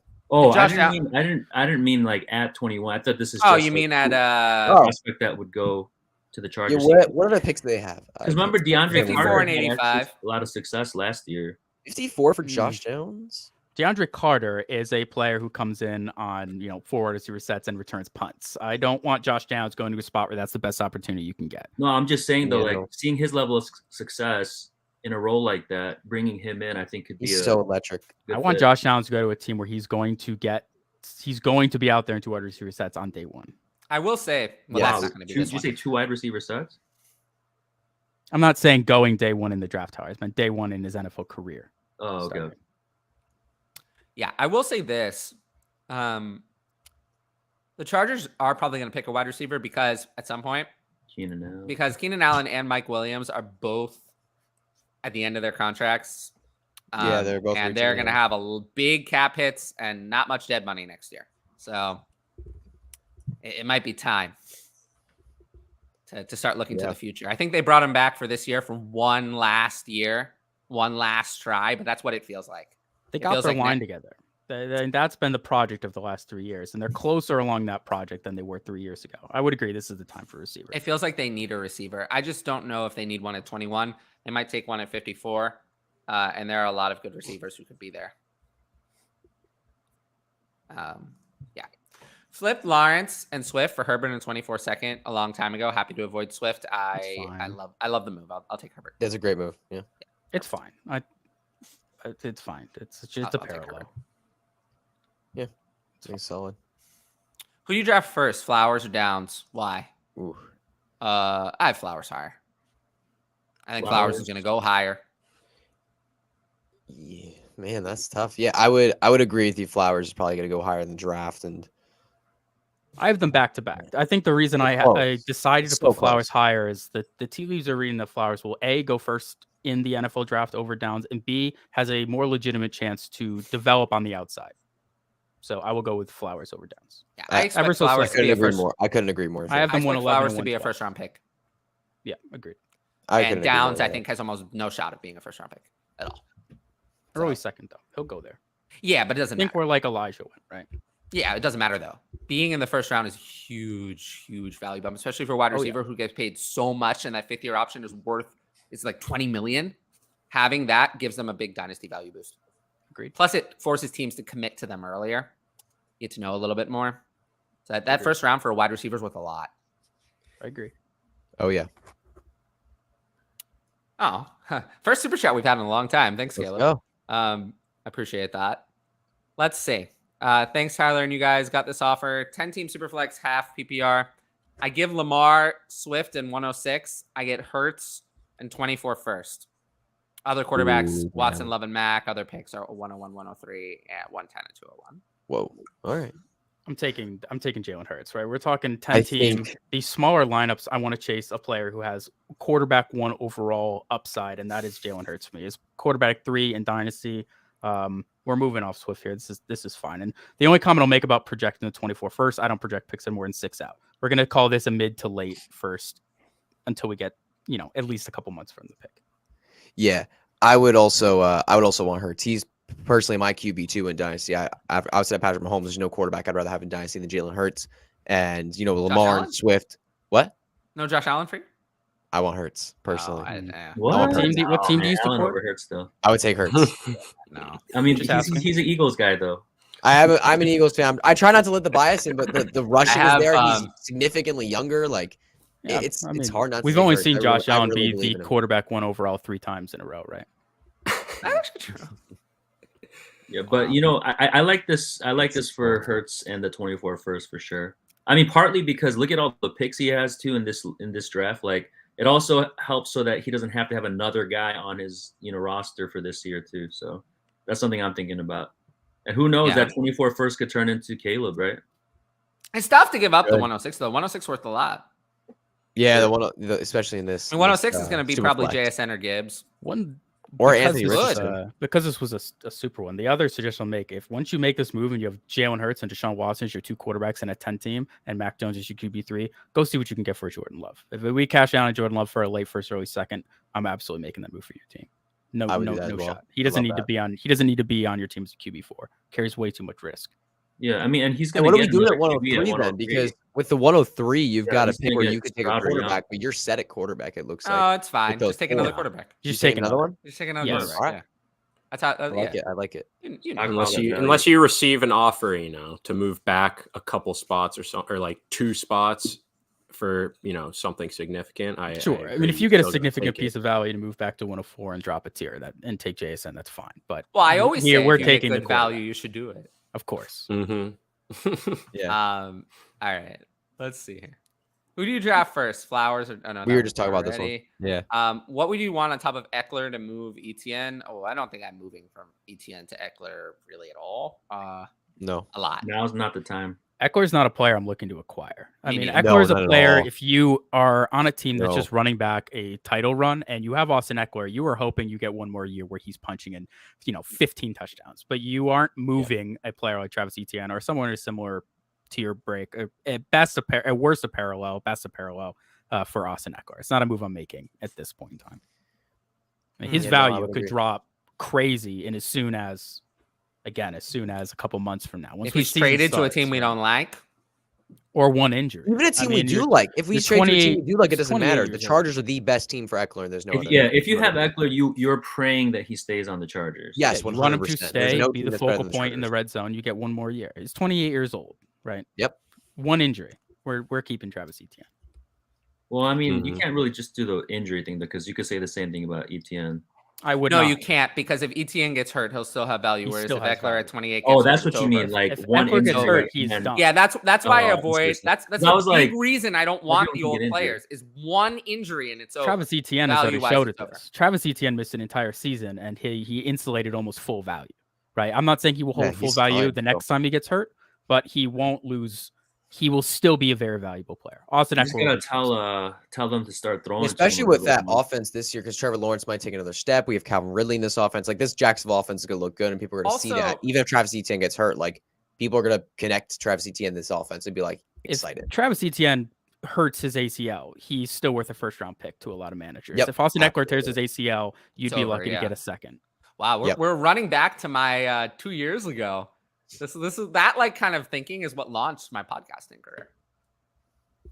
It was like novel at the time. Nowadays, everyone says it. A novel? Who reads a whole novel? No, I'm just kidding. Yeah, it's exactly what I said. I love when my patrons say the same things that I say. It means I'm doing a good job. 12 team super flex 24-second or Henry, you can get more than that. What are we doing? Yeah, you can get more You than can get more for than Derrick that. Henry. I will Yeah. take Henry and win You can get now. more than that. Yep, I would agree. Even now, I will say that Derrick Henry is a sell for me because I think I had someone on Twitter tell me that Derrick Henry's going to be in the NFL in 5 years. And I was like, okay. 5 years? I was like, okay. No. Like He'll be Derrick 45 Henry, years old in 5 Derrick years. Henry, if I remember this correctly, 2020 was the best year. That was the year he had everything. He did everything. 2021, it was happening. The efficiency was down, and then he got hurt. And then 2022, it was still good, but the efficiency was not the same. Like he wasn't the same player. He had like specifically a month stretch where it was just like disaster. Like, there was specifically a month stretch where it was a disaster. Then he came back towards the end of the year. I think what people don't get is someone can be still good and be in decline. Derrick Yeah, Henry is still good. absolutely. And and that in point makes Derrick Henry a buy, a sell, and a hold. He is strictly contextual. And a second-round pick, what are we doing here? Yeah. It's Derrick Derrick. Henry yeah. in general is a sell.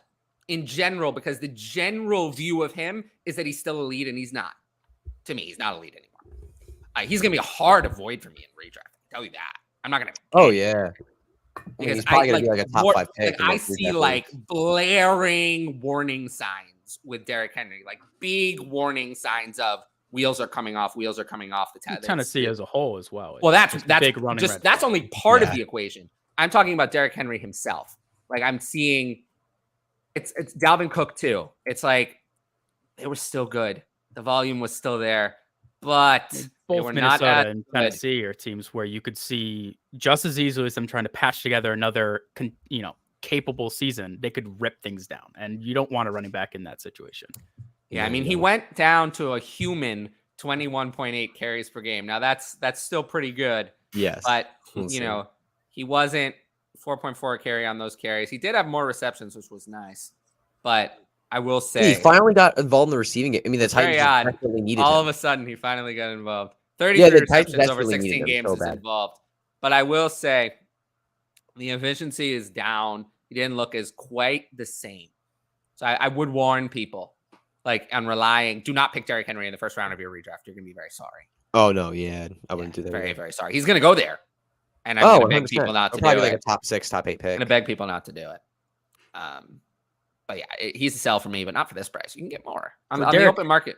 For Derrick Henry to hit his ceiling, he needs to be on a team that is A, playing defense, and B, scoring touchdowns. That's What what do we I expect just- from Tennessee, right? Titans Yeah, are I in just trouble. think that it 29, 30 feels years as if old. I'll pass. It feels as if people are ignoring the signs of decline because the volume is still there. And also, it's just like he's Derrick Henry. Like people are. He like, has a people, reputation.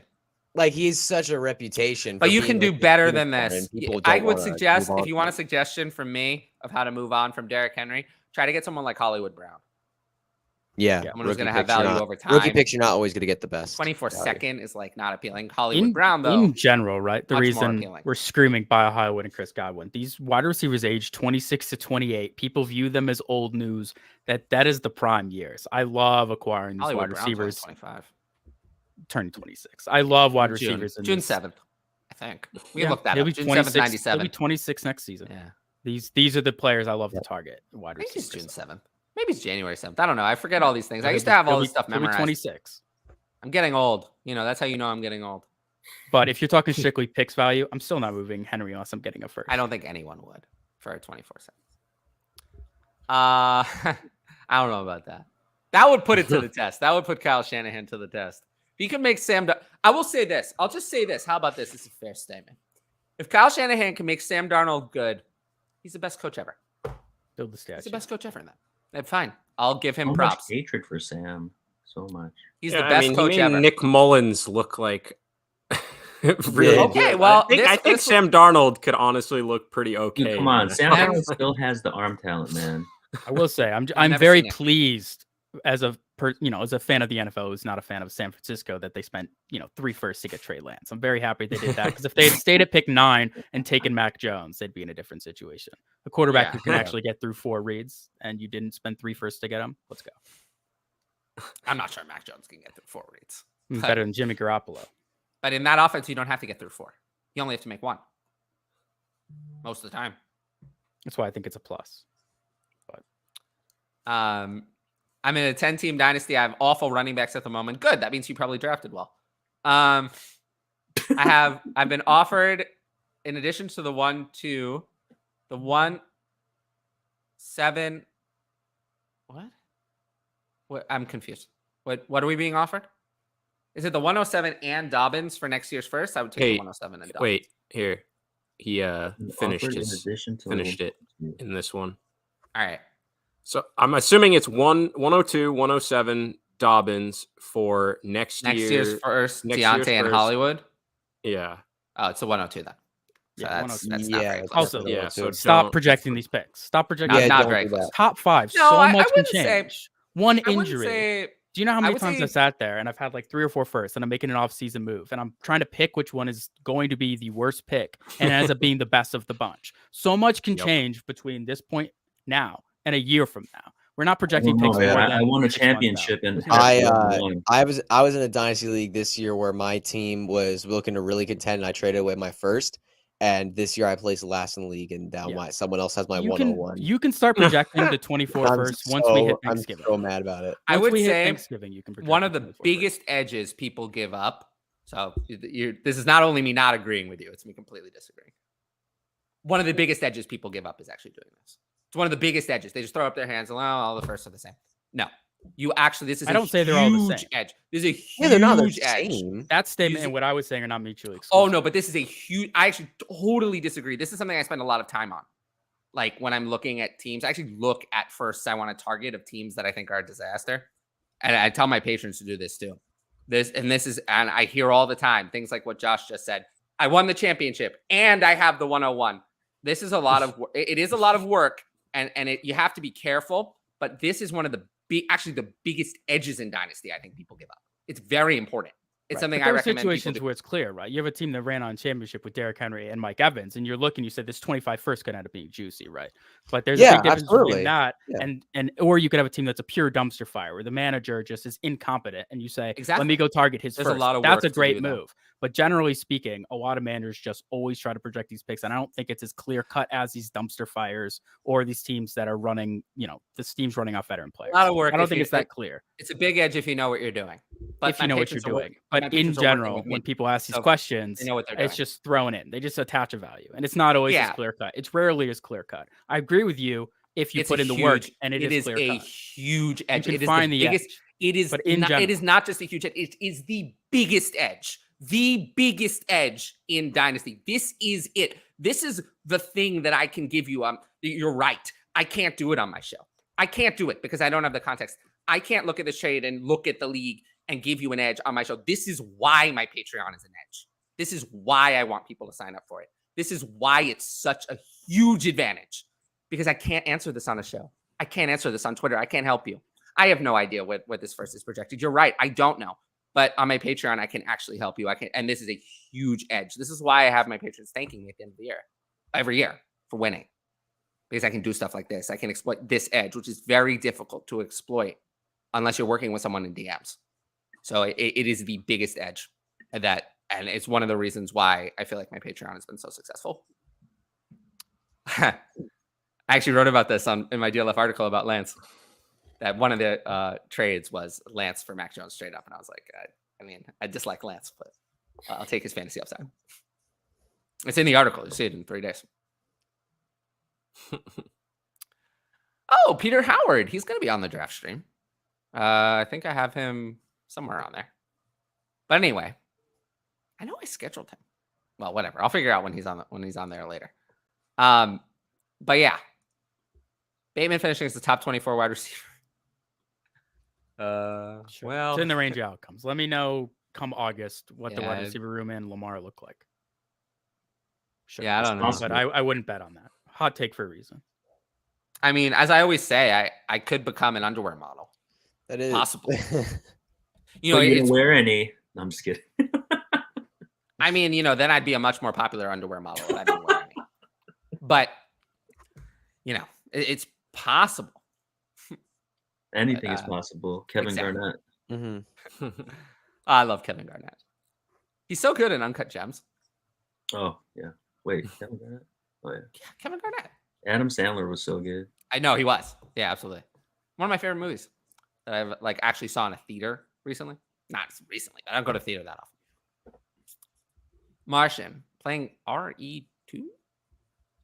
Someone who knows video games? Help. Resident Evil. I don't know video games. I'm assuming. I barely play video games at all. I play Super Mario 3D World and that's it. I play It's kind of a surprise. Kids. I don't play many video games at Playing all. Resident Evil 2. He's not on 4 yet. Just tell him to shoot the lake. That's all you need to say. Came here to calm my fears. Thank you. 12 team half PPR Superflex start time. Would you trade 107 and 109 for 105 and 205? Ooh. Oh man. That's tough. That's tough because the thing is I think the 105 because the 107 is like a teardrop out. Like the 107 is where that teardrop happens. Yeah. We've been saying 105. We've been talking about that forever. But the 105, you're inside that tier where you're gonna get a Gibbs, you're gonna get an Anthony Richardson or a JSN. You're gonna get one of those like top tier players in this draft.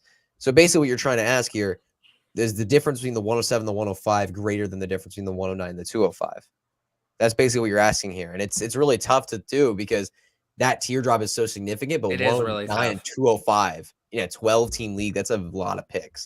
Just the thing is, this class is so deep. So at 205, you're probably getting a pretty good player. It's on paper value. The 107 and 109 side is worth more.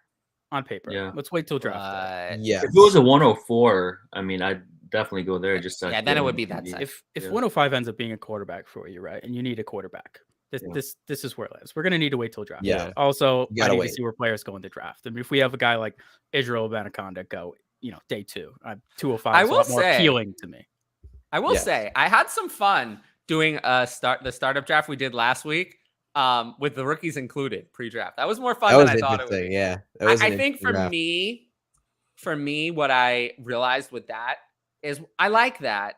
I think though, if I'm doing a separate rookie draft and there's only rookies, I still want it to be after because I want the experience of doing it after. Oh yeah, it has to be after the draft. But with the rookies included in the startup pre-draft, I actually thought that was kind of fun. Yeah, I like it when you had kickers in, and then you just like drafting the spot. Yeah, we did kickers. Well, I like that even more because then you get 2 drafts. Yeah. Then you get to draft the startup. That's the way to do it. That's how you keep engaged in your league all year. Exactly. Like That's the exactly JWB Discord Dynasty startups we have, every single one, there's been a few every single month. It's been kicker placeholders. Yeah. Dynasty we get the excitement idea in May. That's the way to go. They are place kickers, so to speak. Yeah, but Monday, once we hop off this, I will be hopping on stream in our channel, and we do every Monday while we talk. We do a startup draft, and rookies will be included in that. So sorry for that. Sometimes, no, it's fine. I always say people should plug their stuff because self-promotion is how you get, following. 6 p.m. Eastern, I'm very good at Fantasy Football Channel for anyone looking for a startup with rookies included. Yeah, Let's go. Give me the link in the private chat. W Crew. Yes, I agree. Okay, this is better. 202 and 203 are Derrick Henry. This is better. Yeah, especially better because this class is specifically so deep at running back. You're gonna be able to find some nice names back there. Like I love Kendra Miller in this class. Huge fan of Kendra Miller. I think you're gonna be able to find him at one of those picks. That's fine. Trade. Yeah, it's fine. I don't think I heavily favor either side. I'm not gonna pay it. I'm not gonna pay the picks for Henry, so I'll take the picks. Yeah, I'll take those picks, but it's close. 101 or Joe Burrow? Joey B. Joe Burrow. All day. What are we doing? I think people are getting on me because people, again, don't read things. They're getting on me for something I did on Twitter. But they also don't realize that I don't care. Like, I do answer all the Twitter stuff, honestly, but I'm reading it at you have to understand, I get thousands of notifications a day. But yeah, no, they're getting mad at me because I picked a 101 side over a Joe Burrow side in a trade. And I'm like, well, there were other things in the trade. The reason. Yeah. I'm not going to change my mind. I like my decision. Yeah. Wouldn't mind JSN going 15 to Green Bay. That would be. I don't think he's going to be there though. I don't think he's going to be there. I would hate that for Christian Watson. I'm a Christian Watson guy here. Love Christian Watson, but Jason at 15 to Green Bay. That'd be interesting. I'd prefer them taking a tight end, honestly. They need that badly. 15 feels high for a tight end. Give 24 first, mid late, and Dylan receive Eckler in 204. Is it nice? I feel like we're gonna regret this. I'll take Eckler actually here. If I know I'm competing and like I have a real shot, I'll probably take Eckler here. Does this mean standard scoring as in like default that we usually play, like or does that mean non-PPR? I think this means non-PPR. Yeah, because non-PPR Eckler. And I don't want to pay a first for Eckler to be. I'm going to take the 24 first. Either way. Yeah. Wait. I think the first most valuable piece of this trade. There's people who and the fact that because no the things PPR? they're saying mid. Yes, I happen to know that this person is one of those who still plays in leagues with no PPR. I happen to know that. So Well, if he we has all- Spock in his name. I if guess we it's are, the original Star Trek. So Yeah. We were talking about predicting picks earlier, like the first round picks, and this person's saying mid to late. The fact that they're not saying yes, this is 100% late means that there's a lot of question marks around this pick. Like if this team, like a couple things go wrong, it could fall apart for them because they're not like if it was like this is a late first, then we know that this team is like a juggernaut team. But it says mid to late, like this team is like 7th, 8th in the league, or like 4th, 5th. Like this could be all over the place. When I'm trading my own 24 first, I always just assume it's early and value it. If he can wait on it and just kind of see how the backfield does pan out in post draft, I would strongly consider this if it's Eckler in the same role that we'd expect him to be with no other people coming in. Yeah, I would want to wait too for if you're receiving Eckler. Yeah, because if Eckler's get it, let's say Eckler is confirmed, he's going to be the guy like it was last year. Like, are we? Yeah. What would you think of this trade then? What would you think of this trade then? Did people see people in the chat? Like, did you see what Patrick just posted? I can't even. It's a worse dad joke than anything Josh has ever come up with. Is that possible? No, it's possible. I don't. Where is it? I don't think I see it. Oh my God, I'll read it. For all the married men in the chat, here's a reminder. You're allowed 16 additional wives. 4 better, 4 worse, 4 richer, 4 poorer. That's terrible. I can't. It's so terrible. That's awful. It's so terrible. I love Patrick. Patrick's going to be a bigger part of things that I'm doing on here. I have big plans for Patrick. I really like Patrick. But yeah, he's been great when he's been on the show, and I'm going to have him on more often. Hey guys, how's it going? Hope y'all had a great weekend. Got stuck at work today, so I'll end up catching the replay. That's all good. Most of the views on these shows are from replays. It's like 75-80% of the views are on replays. Just wanted to jump in and show some support. Hope you're feeling better, Tyler. Yeah, I'm feeling mostly better. My voice is still not 100%. but I'm not feeling it like when I recorded the last Patreon show. That one I could barely talk. So I had to like croak out all the words on that one. But this one I'm doing mostly okay. And I appreciate you guys. Trade question, 12-team PPR, acquire Kyler Murray, Brandon Ayuk, 302 for Dak Prescott, Michael Pittman, and 309. Is this one QB? I don't know. It doesn't. I'm gonna Well, assume- I'm gonna they said assume other so. QBs are Herbert and Rodgers, so that's probably 2 QBs, Yeah. like super flex. It's probably super flex. Yeah, probably. I mean, does it really matter? I'm taking Kyler's side. I would.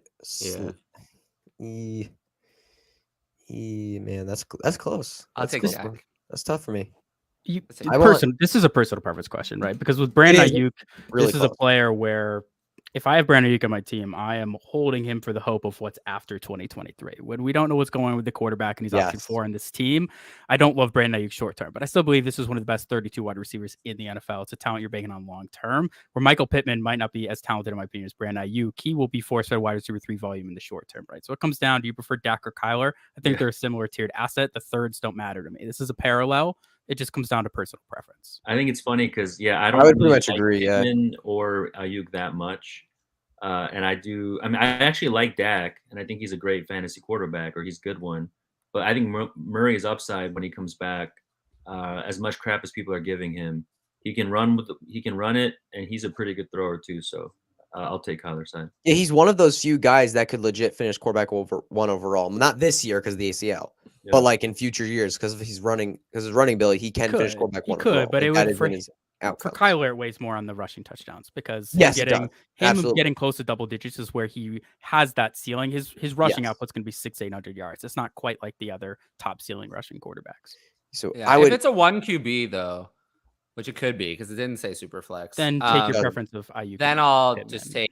Then I'd rather have Dak And because I need I the would quarterback too. who's going to play. In a 1 QB, I don't care about the value as long term as much, and I'd much rather have Pittman over Ayuk.